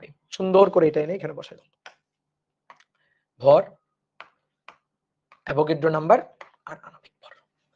এবার আসো আমরা মানগুলো এক এক করে বসাই। ln 2 মানে ln 2 ডিভাইডেড বাই নিচে, নিচে ডিভাইডেড বাই, এবার উপরে m প্রতি গ্রাম 1 গ্রাম, উপরে 1 গ্রাম, আণবিক ভর 226, অ্যাভোগাড্রো সংখ্যা 6.02 × 10⁻23t, নিচে এটা গ্রামে আছে উপরেও গ্রামে আছে, গ্রাম গ্রাম কাটাকাটি, তাহলে উপরে এত টি অণু, আর এখানে ln 2 ডিভাইডেড বাই t½ বসাবো। তো t½ কত? t½ দেওয়া আছে এই যে 5777 বছর। তো তোমারে বলছিলাম একক কনভার্ট করার কোনো দরকার নেই, তো হয়ে গেল, এইটা বছর বসাই দিবা, এখান থেকে হিসাব করে যা পাবা তাই। বলো তো হয়েছে নাকি কোথাও একটু ভুল করছি? বলো কোথাও একটু ভুল করছি? কি ভুল? আচ্ছা, এইটা যদি তুমি বসাও ইয়ারে, তাহলে এই যে ln 2 একটা মান, এটা অণুর সংখ্যা 1/226, এরও কোনো একক নেই, তাহলে উপরে অণুর সংখ্যা, নিচে ইয়ার, তুমি বিভাজন রেট বের করছো ঠিক আছে, বাট সেটা প্রতি সেকেন্ডের বিভাজন রেট হয়নি। আমার চাইছে প্রতি সেকেন্ডে কি পরিমাণ তেজস্ক্রিয় ভাঙন ঘটবে। তুমি যেটা বের করছো সেটা হচ্ছে প্রতি বছরে কি পরিমাণ তেজস্ক্রিয় বিভাজন ঘটবে। আমি তো এত চাইনি, আমি তো প্রতি বছরের হিসাবে চাইনি, আমি তো চাইছি প্রতি সেকেন্ডের হিসাবে। তাহলে প্রতি সেকেন্ডে হলে অণুর সংখ্যা এতটি পার সেকেন্ড করা লাগবে। তুমি তো পার ইয়ার করে বসে আছো, তাহলে এই ইয়ারকে সুন্দর করে সেকেন্ড করো। এই যে দেখো কখন একক কনভার্ট করা লাগবে, এর আগে লাগছিল না, কারণ এর আগে ল্যামডা আর টি গুণ হয়ে যাচ্ছিল। ল্যামডা যে একক, টি তার বিপরীত একক, টি যে একক, ল্যামডা তার বিপরীত একক, এই কারণে কোনো একক কনভার্ট করছিলাম না। কিন্তু এখানে যে লাগবে প্রতি সেকেন্ডে উল্লেখ করেই দিছে, প্রশ্নটা বড়, প্রতি সেকেন্ডে কি পরিমাণ তেজস্ক্রিয় বিঘটন ঘটবে। তাহলে নিচের এই বছরটাকে সেকেন্ড বানাইতে হবে। এত বছর, দেখো বছরকে কিভাবে সেকেন্ড হয়, এক বছরে 365 দিন, এক দিনে 24 ঘন্টা, আর এক ঘন্টায় 3600 সেকেন্ড। এই যে সেকেন্ডে কনভার্ট করে ফেললাম। যদি বলতো প্রতি মিনিটে কি পরিমাণ তেজস্ক্রিয় ভাঙন হবে, তাহলে আমি লিখতাম 5777 গুণ এক বছরে 365 দিন, প্রতিদিনে 24 ঘন্টা, মিনিট বানাইতে হবে, ঘন্টাকে মিনিট বানাবো 60 গুণ করে, 3600 আর গুণ দিতাম না। যদি বলতো প্রতিদিনে 24-এ এসে থেমে যাইতাম। যদি বলতো প্রতি বছরে, ঠিক আছে, প্রতি বছর সরি প্রতি ঘন্টায় বললে 24-এ এসে থেমে যাইতাম। যদি বলতো প্রতি বছরে, ঠিক আছে, সরি উল্টা বলতেছি, যদি বলতো প্রতি ঘন্টায় তাহলে 24-এ এসে থেমে যাইতাম। আর যদি বলতো প্রতি দিনে তাহলে 365 দিন, দিনে এসে থেমে যাইতাম। আর যদি বলতো বছরে তাহলে আর কিছু করতাম না, 5777 গিয়ে থেমে যাইতাম। বুঝছো? তাহলে এবার এখানে হিসাব নিকাশ করবা, হিসাব নিকাশ করে যা পাওয়া যায়, হিসাব নিকাশ করে যা পাওয়া যায়, দেখি কত পাওয়া যায় হিসাব নিকাশ করে। উপরে ln 2, নিচে 5, আচ্ছা ln 2 আরো গুণ আছে তো, 6.02 exponential function 23 divided by 5777 into 365 into 24 into 3600 গুণ হচ্ছে 226। তাহলে 1.013 ইন্টু 10 টু দি পাওয়ার 10 এত ডিপিএস, ডিকে পার সেকেন্ড। ঠিক আছে, হয়ে গেল। বুঝতে কি পারছো বলো, হিসাব বুঝতে পারছো কিনা? এই যে হিসাব হয়ে গেল, কি ক্লিয়ার? এবার শোনো, তোমাকে আরেকটা জিনিস বলি।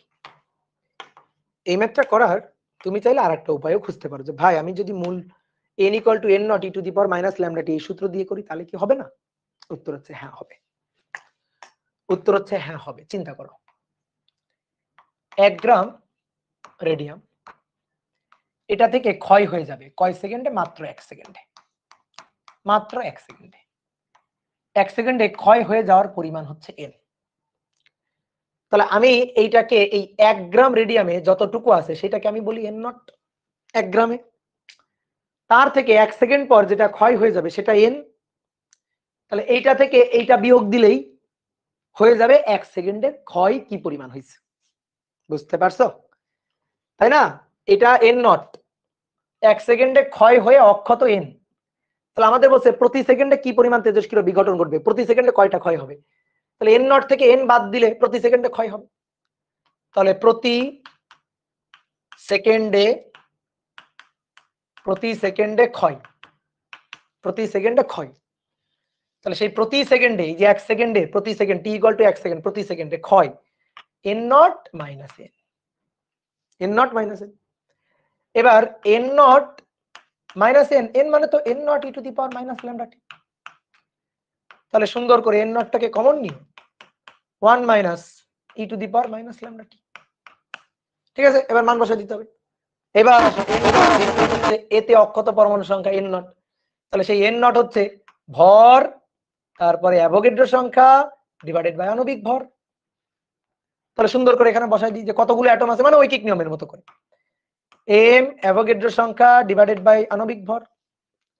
1 minus e to the power minus lambda, lambda হচ্ছে ln 2 by t half, ln 2 divided by lambda, ln 2 by t half, t half into t। এবার সমান বসাই, বুঝতে পারছো? ল্যামডা হচ্ছে ln 2 by t half, n not equal to m n a divided by m, 1 minus এটা। এবার আমরা হিসাব নিকাশ করব। এইবার আসো হিসাব নিকাশ করলে কিন্তু একটু কাহিনী আছে, ক্যালকুলেটর ঠিকঠাক ভাবে চাপতে হবে। এম এর মান 1, অ্যাভোগাড্রোর সংখ্যা 6.02 ইন্টু 10⁻23 ডিভাইডেড বাই বড় এম এর মান। বড় এম এর মান কত? বড় এম এর মান কত? বড় এম এর মান কত? বড় এম এর মান হচ্ছে 226। এবার 1 minus e to the power minus ln 2 divided by 5777 365 24 3600। ঠিক আছে, একেবারে কেন কনভার্ট করলাম? কারণ এই টি আমার সেকেন্ডে, এই টিটা আমার সেকেন্ডে, তাহলে এইটাও আমার সেকেন্ডে নিতে হবে। ঠিক আছে, এখানে যে একক এখানে সে একক নিতে হবে, না হলে তো হবে না। তাহলে গুণ 1 সেকেন্ড, গুণ 1 সেকেন্ড বসালাম। এবার বসাই, এবার হিসাব নিকাশ। তাহলে তোমরা কেউ একজন একটু হিসাব নিকাশ করো তো দেখি, কে কে পারো হিসাব নিকাশ করো তো, এই হিসাবটা করো, এই হিসাবটা করো দেখি কে কে কি পাও বলো। দাদা এন নটের জায়গায় যতটুকু ক্ষয় হয়েছে সেটা না বসিয়ে আমরা যেটুকু অবশিষ্ট থাকে এইটা বসাই কেন? যদি কাইন্ডলি বুঝাই দিতেন। এটা তো গত ক্লাসে বুঝাইলাম। আমাদের সূত্রটা কি ছিল? আমাদের তেজস্ক্রিয় বিভাজনের সূত্রটা কি ছিল? কোন তেজস্ক্রিয় বিভাজনের হার ওই সময় অক্ষত পরমাণুর সংখ্যার সমানুপাতিক। ওই সময় অক্ষত পরমাণুর সংখ্যার সমানুপাতিক। যতটুকু তুমি কুমড়া খেয়ে ফেলছো তার সমানুপাতিক না, ঠিক আছে? যতটুকু তুমি রাখছো তার, যতটুকু অবশিষ্ট আছে তার সমানুপাতিক। বলো তো সেম আসে? উত্তর করো। মাইনাসটা কেউ সরিয়ে, মাইনাসটা সরাইলেন দাদা। মাইনাসটা হচ্ছে হ্রাস নির্দেশ করে। সেম আসে? উত্তর কি সেম আসে? ক্যালকুলেটর চাপলে উত্তর সেম আসে? হ্যাঁ সেমই আসে।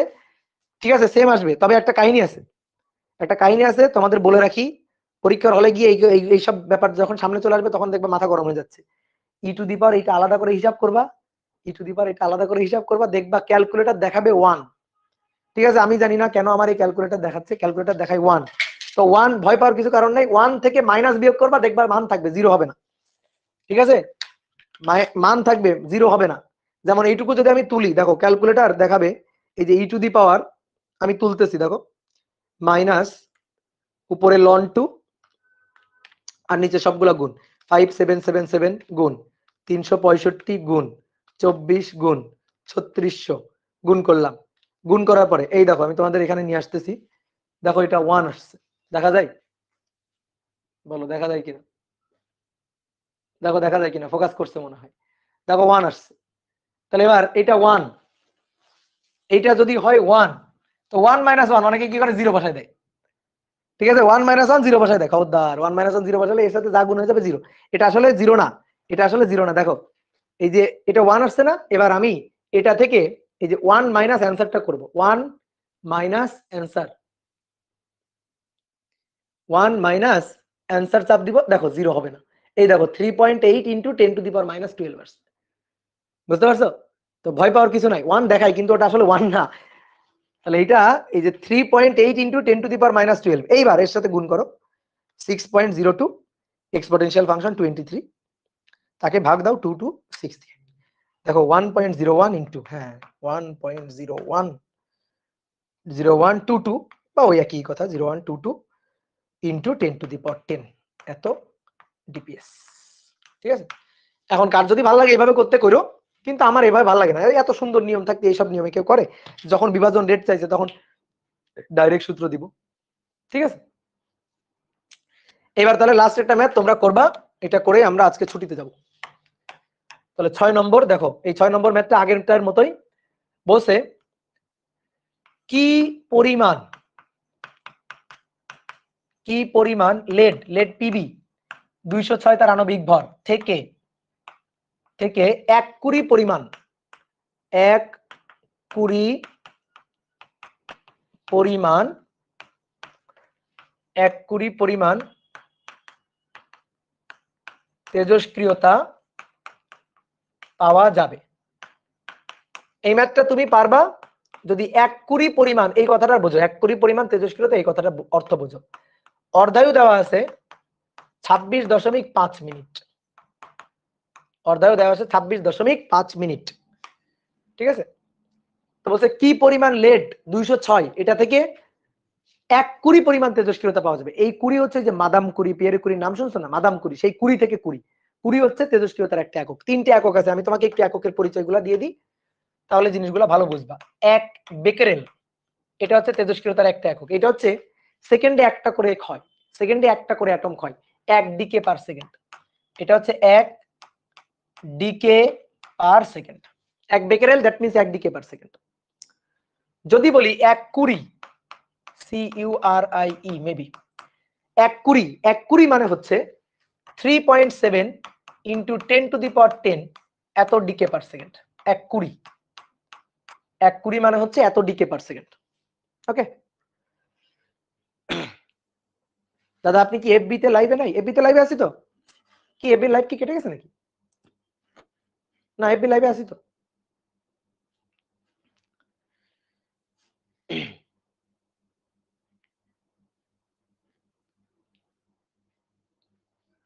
দাদা এই ম্যাথ গুলো আমার কাছে একটু হার্ড মনে হচ্ছে, আমি কি করব? ফাতিমা চৌধুরী, এই ম্যাথ যদি হার্ড মনে হয়, ছি ছি ছি ছি, লজ্জা লজ্জা। এই ম্যাথ যদি হার্ড মনে হয়, এর চেয়ে লজ্জার নাই। তাহলে 1 কুড়ি 3.7 into 10 to the power 10 decay per second. ঠিক আছে, এবার যদি এই ম্যাথ তোমার কাছে হার্ড মনে হয়, তাহলে তুমি কুমড়া খাবা। ঠিক আছে, একেবারে আমি যেভাবে কুমড়া খাইতে বলছি, যেভাবে কুমড়া খাওয়া শিখাই দিয়েছি, ওইভাবে কুমড়া খাবা, তাহলে দেখবে এই ম্যাথ সহজ। ঠিক আছে, আচ্ছা এই যে ইফাত রায়ান বলছে, আমি মনে করছি 1 কুড়ি সমান 20 টাকা। 20 না, ওই কুড়ি কুড়ি না, এই 1 কুড়ি এটা তেজস্ক্রিয়তার একক। আরেকটা একক আছে রাদারফোর্ড আর ইউ, এটা হচ্ছে 10 to the power 6 decay per second. 10 to the power 6 decay per second, অর্থাৎ 1 বেকেরেল 1 ডিপিএস, সরি 1 ডিপিএস। ঠিক আছে, আর 1 কুড়ি মানে 3.7 into 10 to the power 10 decay per second. 1 Rutherford 10 to the power 6 decay per second. বুঝছো? তাহলে আসো এইবার কি চাইছে দেখি, এবার প্রশ্ন করি। বলছে এই যে কি পরিমাণ, পরিমাণ চাইছে, এম চাইছে, কি পরিমাণ লেড থেকে পিবি, এটা থেকে তেজস্ক্রিয় ক্ষয় ডিএনডিটি পাওয়া যাবে 1 কুড়ি পরিমাণ। 1 কুড়ি, 1 কুড়ি পরিমাণ পাওয়া যাবে, that means 3.7 into 10 to the power 10 DPS decay per second. আগের ম্যাথটার উল্টা, আগের ম্যাথটার উল্টা। আগে বলছে 1 গ্রাম থেকে সেকেন্ডে কতগুলো ক্ষয় হবে, এবার সেকেন্ডে কতগুলো ক্ষয় দিয়ে বলছে কত গ্রাম থেকে এটা হবে। উল্টা, জাস্ট উল্টা। তাহলে আসো সূত্র লিখে হিসাব। তাহলে তেজস্ক্রিয়তার হার, যে কোনো সময় তেজস্ক্রিয়তার হার ওই সময়ের অক্ষত পরমাণু সংখ্যা n এর সমানুপাতিক। তাহলে মাইনাস ল্যামডা n, তো আমরা মাইনাস মান বিবেচনা করে মাইনাসটা বাদ দিয়ে দিই। মাইনাস রাখলেও যে খুব বেশি সমস্যা আছে তা না, ওই হিসাবে একটা মাইনাস ঝুলে থাকবে, এই আর কি। তাহলে ডিএনডিটি এটা সমান সমান lambda, that is ln 2 by t half, আর n ইকুয়াল টু তোমাকে একটু আগে তো শিখালাম m অ্যাভোগাড্রো সংখ্যা ডিভাইডেড বাই ভর। এটা মাথায় রাখিও, এই অ্যাডমিশন টেস্টে, বুয়েট অ্যাডমিশন টেস্টে এই ম্যাথ যে কতবার আসছে তুমি খালি একটু কোশ্চেন ব্যাংক খুলে দেখিও। ঠিক আছে, তো 3 ধাপে যারা করবে তারা মনে করো যে ব ল দ 3 ধাপে কেন করতে যাবে, যারা 3 ধাপে করবে তারা কি করবে, এখান থেকে প্রথমে ল্যামডার মান আগে বের করবে অর্ধায়ু থেকে বলদের মতো, তারপরে ডিএনডিটি বসাবে, এন বের করবে, এন বের করার পর এবার ঐকিক নিয়ম করবে, মানে ম্যাথ শেষ ওর। ঠিক আছে, ওর আর চান্স পাওয়ার দরকার নেই। তো তুমি কি করবা, সূত্র লিখে একবারে করবা। তোমার কাছে ক্যালকুলেটর আছে, তাহলে DNDT 3.7 into 10 to the power 10 ln 2 divided by t half, পরে বসাচ্ছি, এম এর মানটা বের করতে চাই, অ্যাভোগাড্রো সংখ্যা ডিভাইডেড বাই ভর, এই যে আণবিক ভর, এই যে হিন্টস দিয়ে দিচ্ছে তোমাকে এম 206, তাহলে নিচে 206, নিচে অর্ধায়ু বসাবো। অর্ধায়ু কত মিনিট বসাবো বলো? অর্ধায়ু দেওয়া আছে 26.5 মিনিট, বলো ঠিকঠাক লিখছি? বলো অর্ধায়ু 26.5 মিনিট লিখে রাখলে কি ঠিকঠাক লিখছি? না, লিখি নাই। 3.7 ইন্টু 10 টু দি পাওয়ার 10 এত decay per second, decay per second, তাহলে এখানেও হবে ডিকে পার সেকেন্ড। ঠিক আছে, তাহলে এত অবশ্যই সেকেন্ড করতে হবে, তাহলে মিনিটকে সেকেন্ড করলে একটা 60 দিয়ে গুণ দিলেই হয়। মিনিট দেওয়া আছে, মিনিটকে সেকেন্ড করে ফেলছি। এইটা যদি কেউ কনভার্ট না করে তাহলে কিন্তু হবে না। তাহলে কি হবে, বলা দেওয়া হবে। হ্যাঁ, এই তো এমডি সাব্বির হোসেন বলছে বলা দেওয়া হবে। হ্যাঁ ঠিক আছে, একক কনভার্টের দিকে এখানে কিন্তু নজর দিতে হবে। তাহলে সুন্দর করে এখান থেকে এবার হিসাব নিকাশ করে এম এর মানটা বের করে ফেলবা। কি কেউ বের করছো? মোহতাসিম ফুয়াদ, কি অবস্থা? অবস্থা তো ভালো, বুঝছো, অবস্থা তো ভালো, যায় দিন ভালো আসে দিন খারাপ। পারমাণবিক ভরই কি মুখস্থ করতে হবে? নো, কোনো দরকার নেই, তোমার হিন্স দিয়ে দিবে, তোমারে বলে দিবে, তোমার কোনো দরকার নেই। মাইনাস, আরে ভাই বললাম না, এখানে একটা মাইনাস দিলে দিবা তুমি। এখানে ক্ষয় হচ্ছে, ওই মাইনাসটা কি মিন করে, মাইনাসটা কি মিন করে? সকাল বিকালে মাইনাসকে জিজ্ঞেস করবে, এখানে মাইনাস দিলে সেটা কি মিন করে? মিন করে বিভাজন হ্রাস, বিভাজনের পরিমাণ হ্রাস। আচ্ছা ঠিক আছে, এখানে একটা মাইনাস দিবা, দাও, তাহলে এখানে একটা মাইনাস লিখিও, তারপরে মাইনাসে মাইনাসে কাটাকাটি হয়ে যাবে। বুঝতে পারছো? মানের বিভাজন হয়, মাইনাস দেওয়ার কোনো দরকার নেই তো। তুমি যদি মাইনাস দিতে চাও, তাহলে এখানে একটা মাইনাস দাও, দিয়ে এখানে একটা মাইনাস দাও, দিয়ে কাটাকাটি করো। এবার যখন এর মানটা বসাবা, মাইনাস সহ বসাবা, দিয়ে কাটাকাটি করবা, ঘটনা তো ঘুরে ফিরে একই। তাহলে এম এর মান কাকে বিশ্বাস করি দেখি? মেহেদি হাসান না, 2.35 ইন্টু 10 টু দ্য মাইনাস 8 গ্রাম, কিন্তু 2 পয়েন্ট, কারণ 206 গ্রামে, তাহলে 2.35 into 10 to the power minus 8, এত গ্রাম, এত গ্রাম। কটা বাজে? 11:36। এই যে ঘুমানোর টাইম হয়ে গেছে, এখন আমি ঘুমাইতে যাব, এখন ঘুমাইতে যাব, আজকের মতো ক্লাস শেষ। চলো, আজকের মতো ক্লাস শেষ, এখন ঘুম হবে। এই 2.90 কে বলছে, একজন বলছে 2.35, একজন বলছে 2.90। কি ব্যাপার, দুইজনের দুই রকম কেন হইলো? ক্যালকুলেটর থেকে ডাটা ডিলিট দিবা না, ক্যালকুলেটর থেকে ডাটা ডিলিট দিবা না, বারবার বলতেছি এই জিনিসটা, মাথায় রাখিও।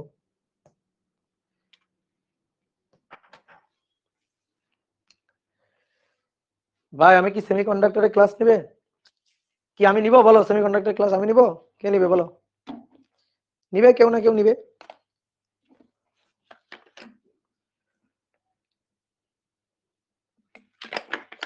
আমার ভালো লাগে না,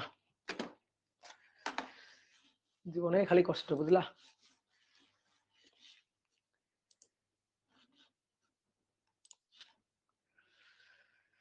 দাদা ডিকে কি? ডিকে মানে ক্ষয়, ডিকে পার সেকেন্ড, ডিকে মানে তেজস্ক্রিয় ক্ষয়, এটাকে ইংরেজিতে বলা হয় ডিকে। দাদা ফিজিক্যাল অপটিক্স এর ক্লাস, ফিজিক্যাল অপটিক্স এর ক্লাস তো, ফিজিক্যাল অপটিক্স তো আমি পড়াবো, কি জানি কে পড়াবে। আচ্ছা যাই হোক, কেউ একজন পড়াবে। এমডি শিমুল হাসান, ভাই বিয়ে করতেছেন কবে? এইসব কথা বলা যাবে না, মাইক দিব কিন্তু। আর্কাইভ দেন, ওকে আর্কাইভ দিব। স্ট্যাটিক ইলেকট্রিসিটির ক্লাসগুলো কই পাবা? কই পাবা এটা, যে কই পাবা এটা তো আমিও জানি না কই পাবা।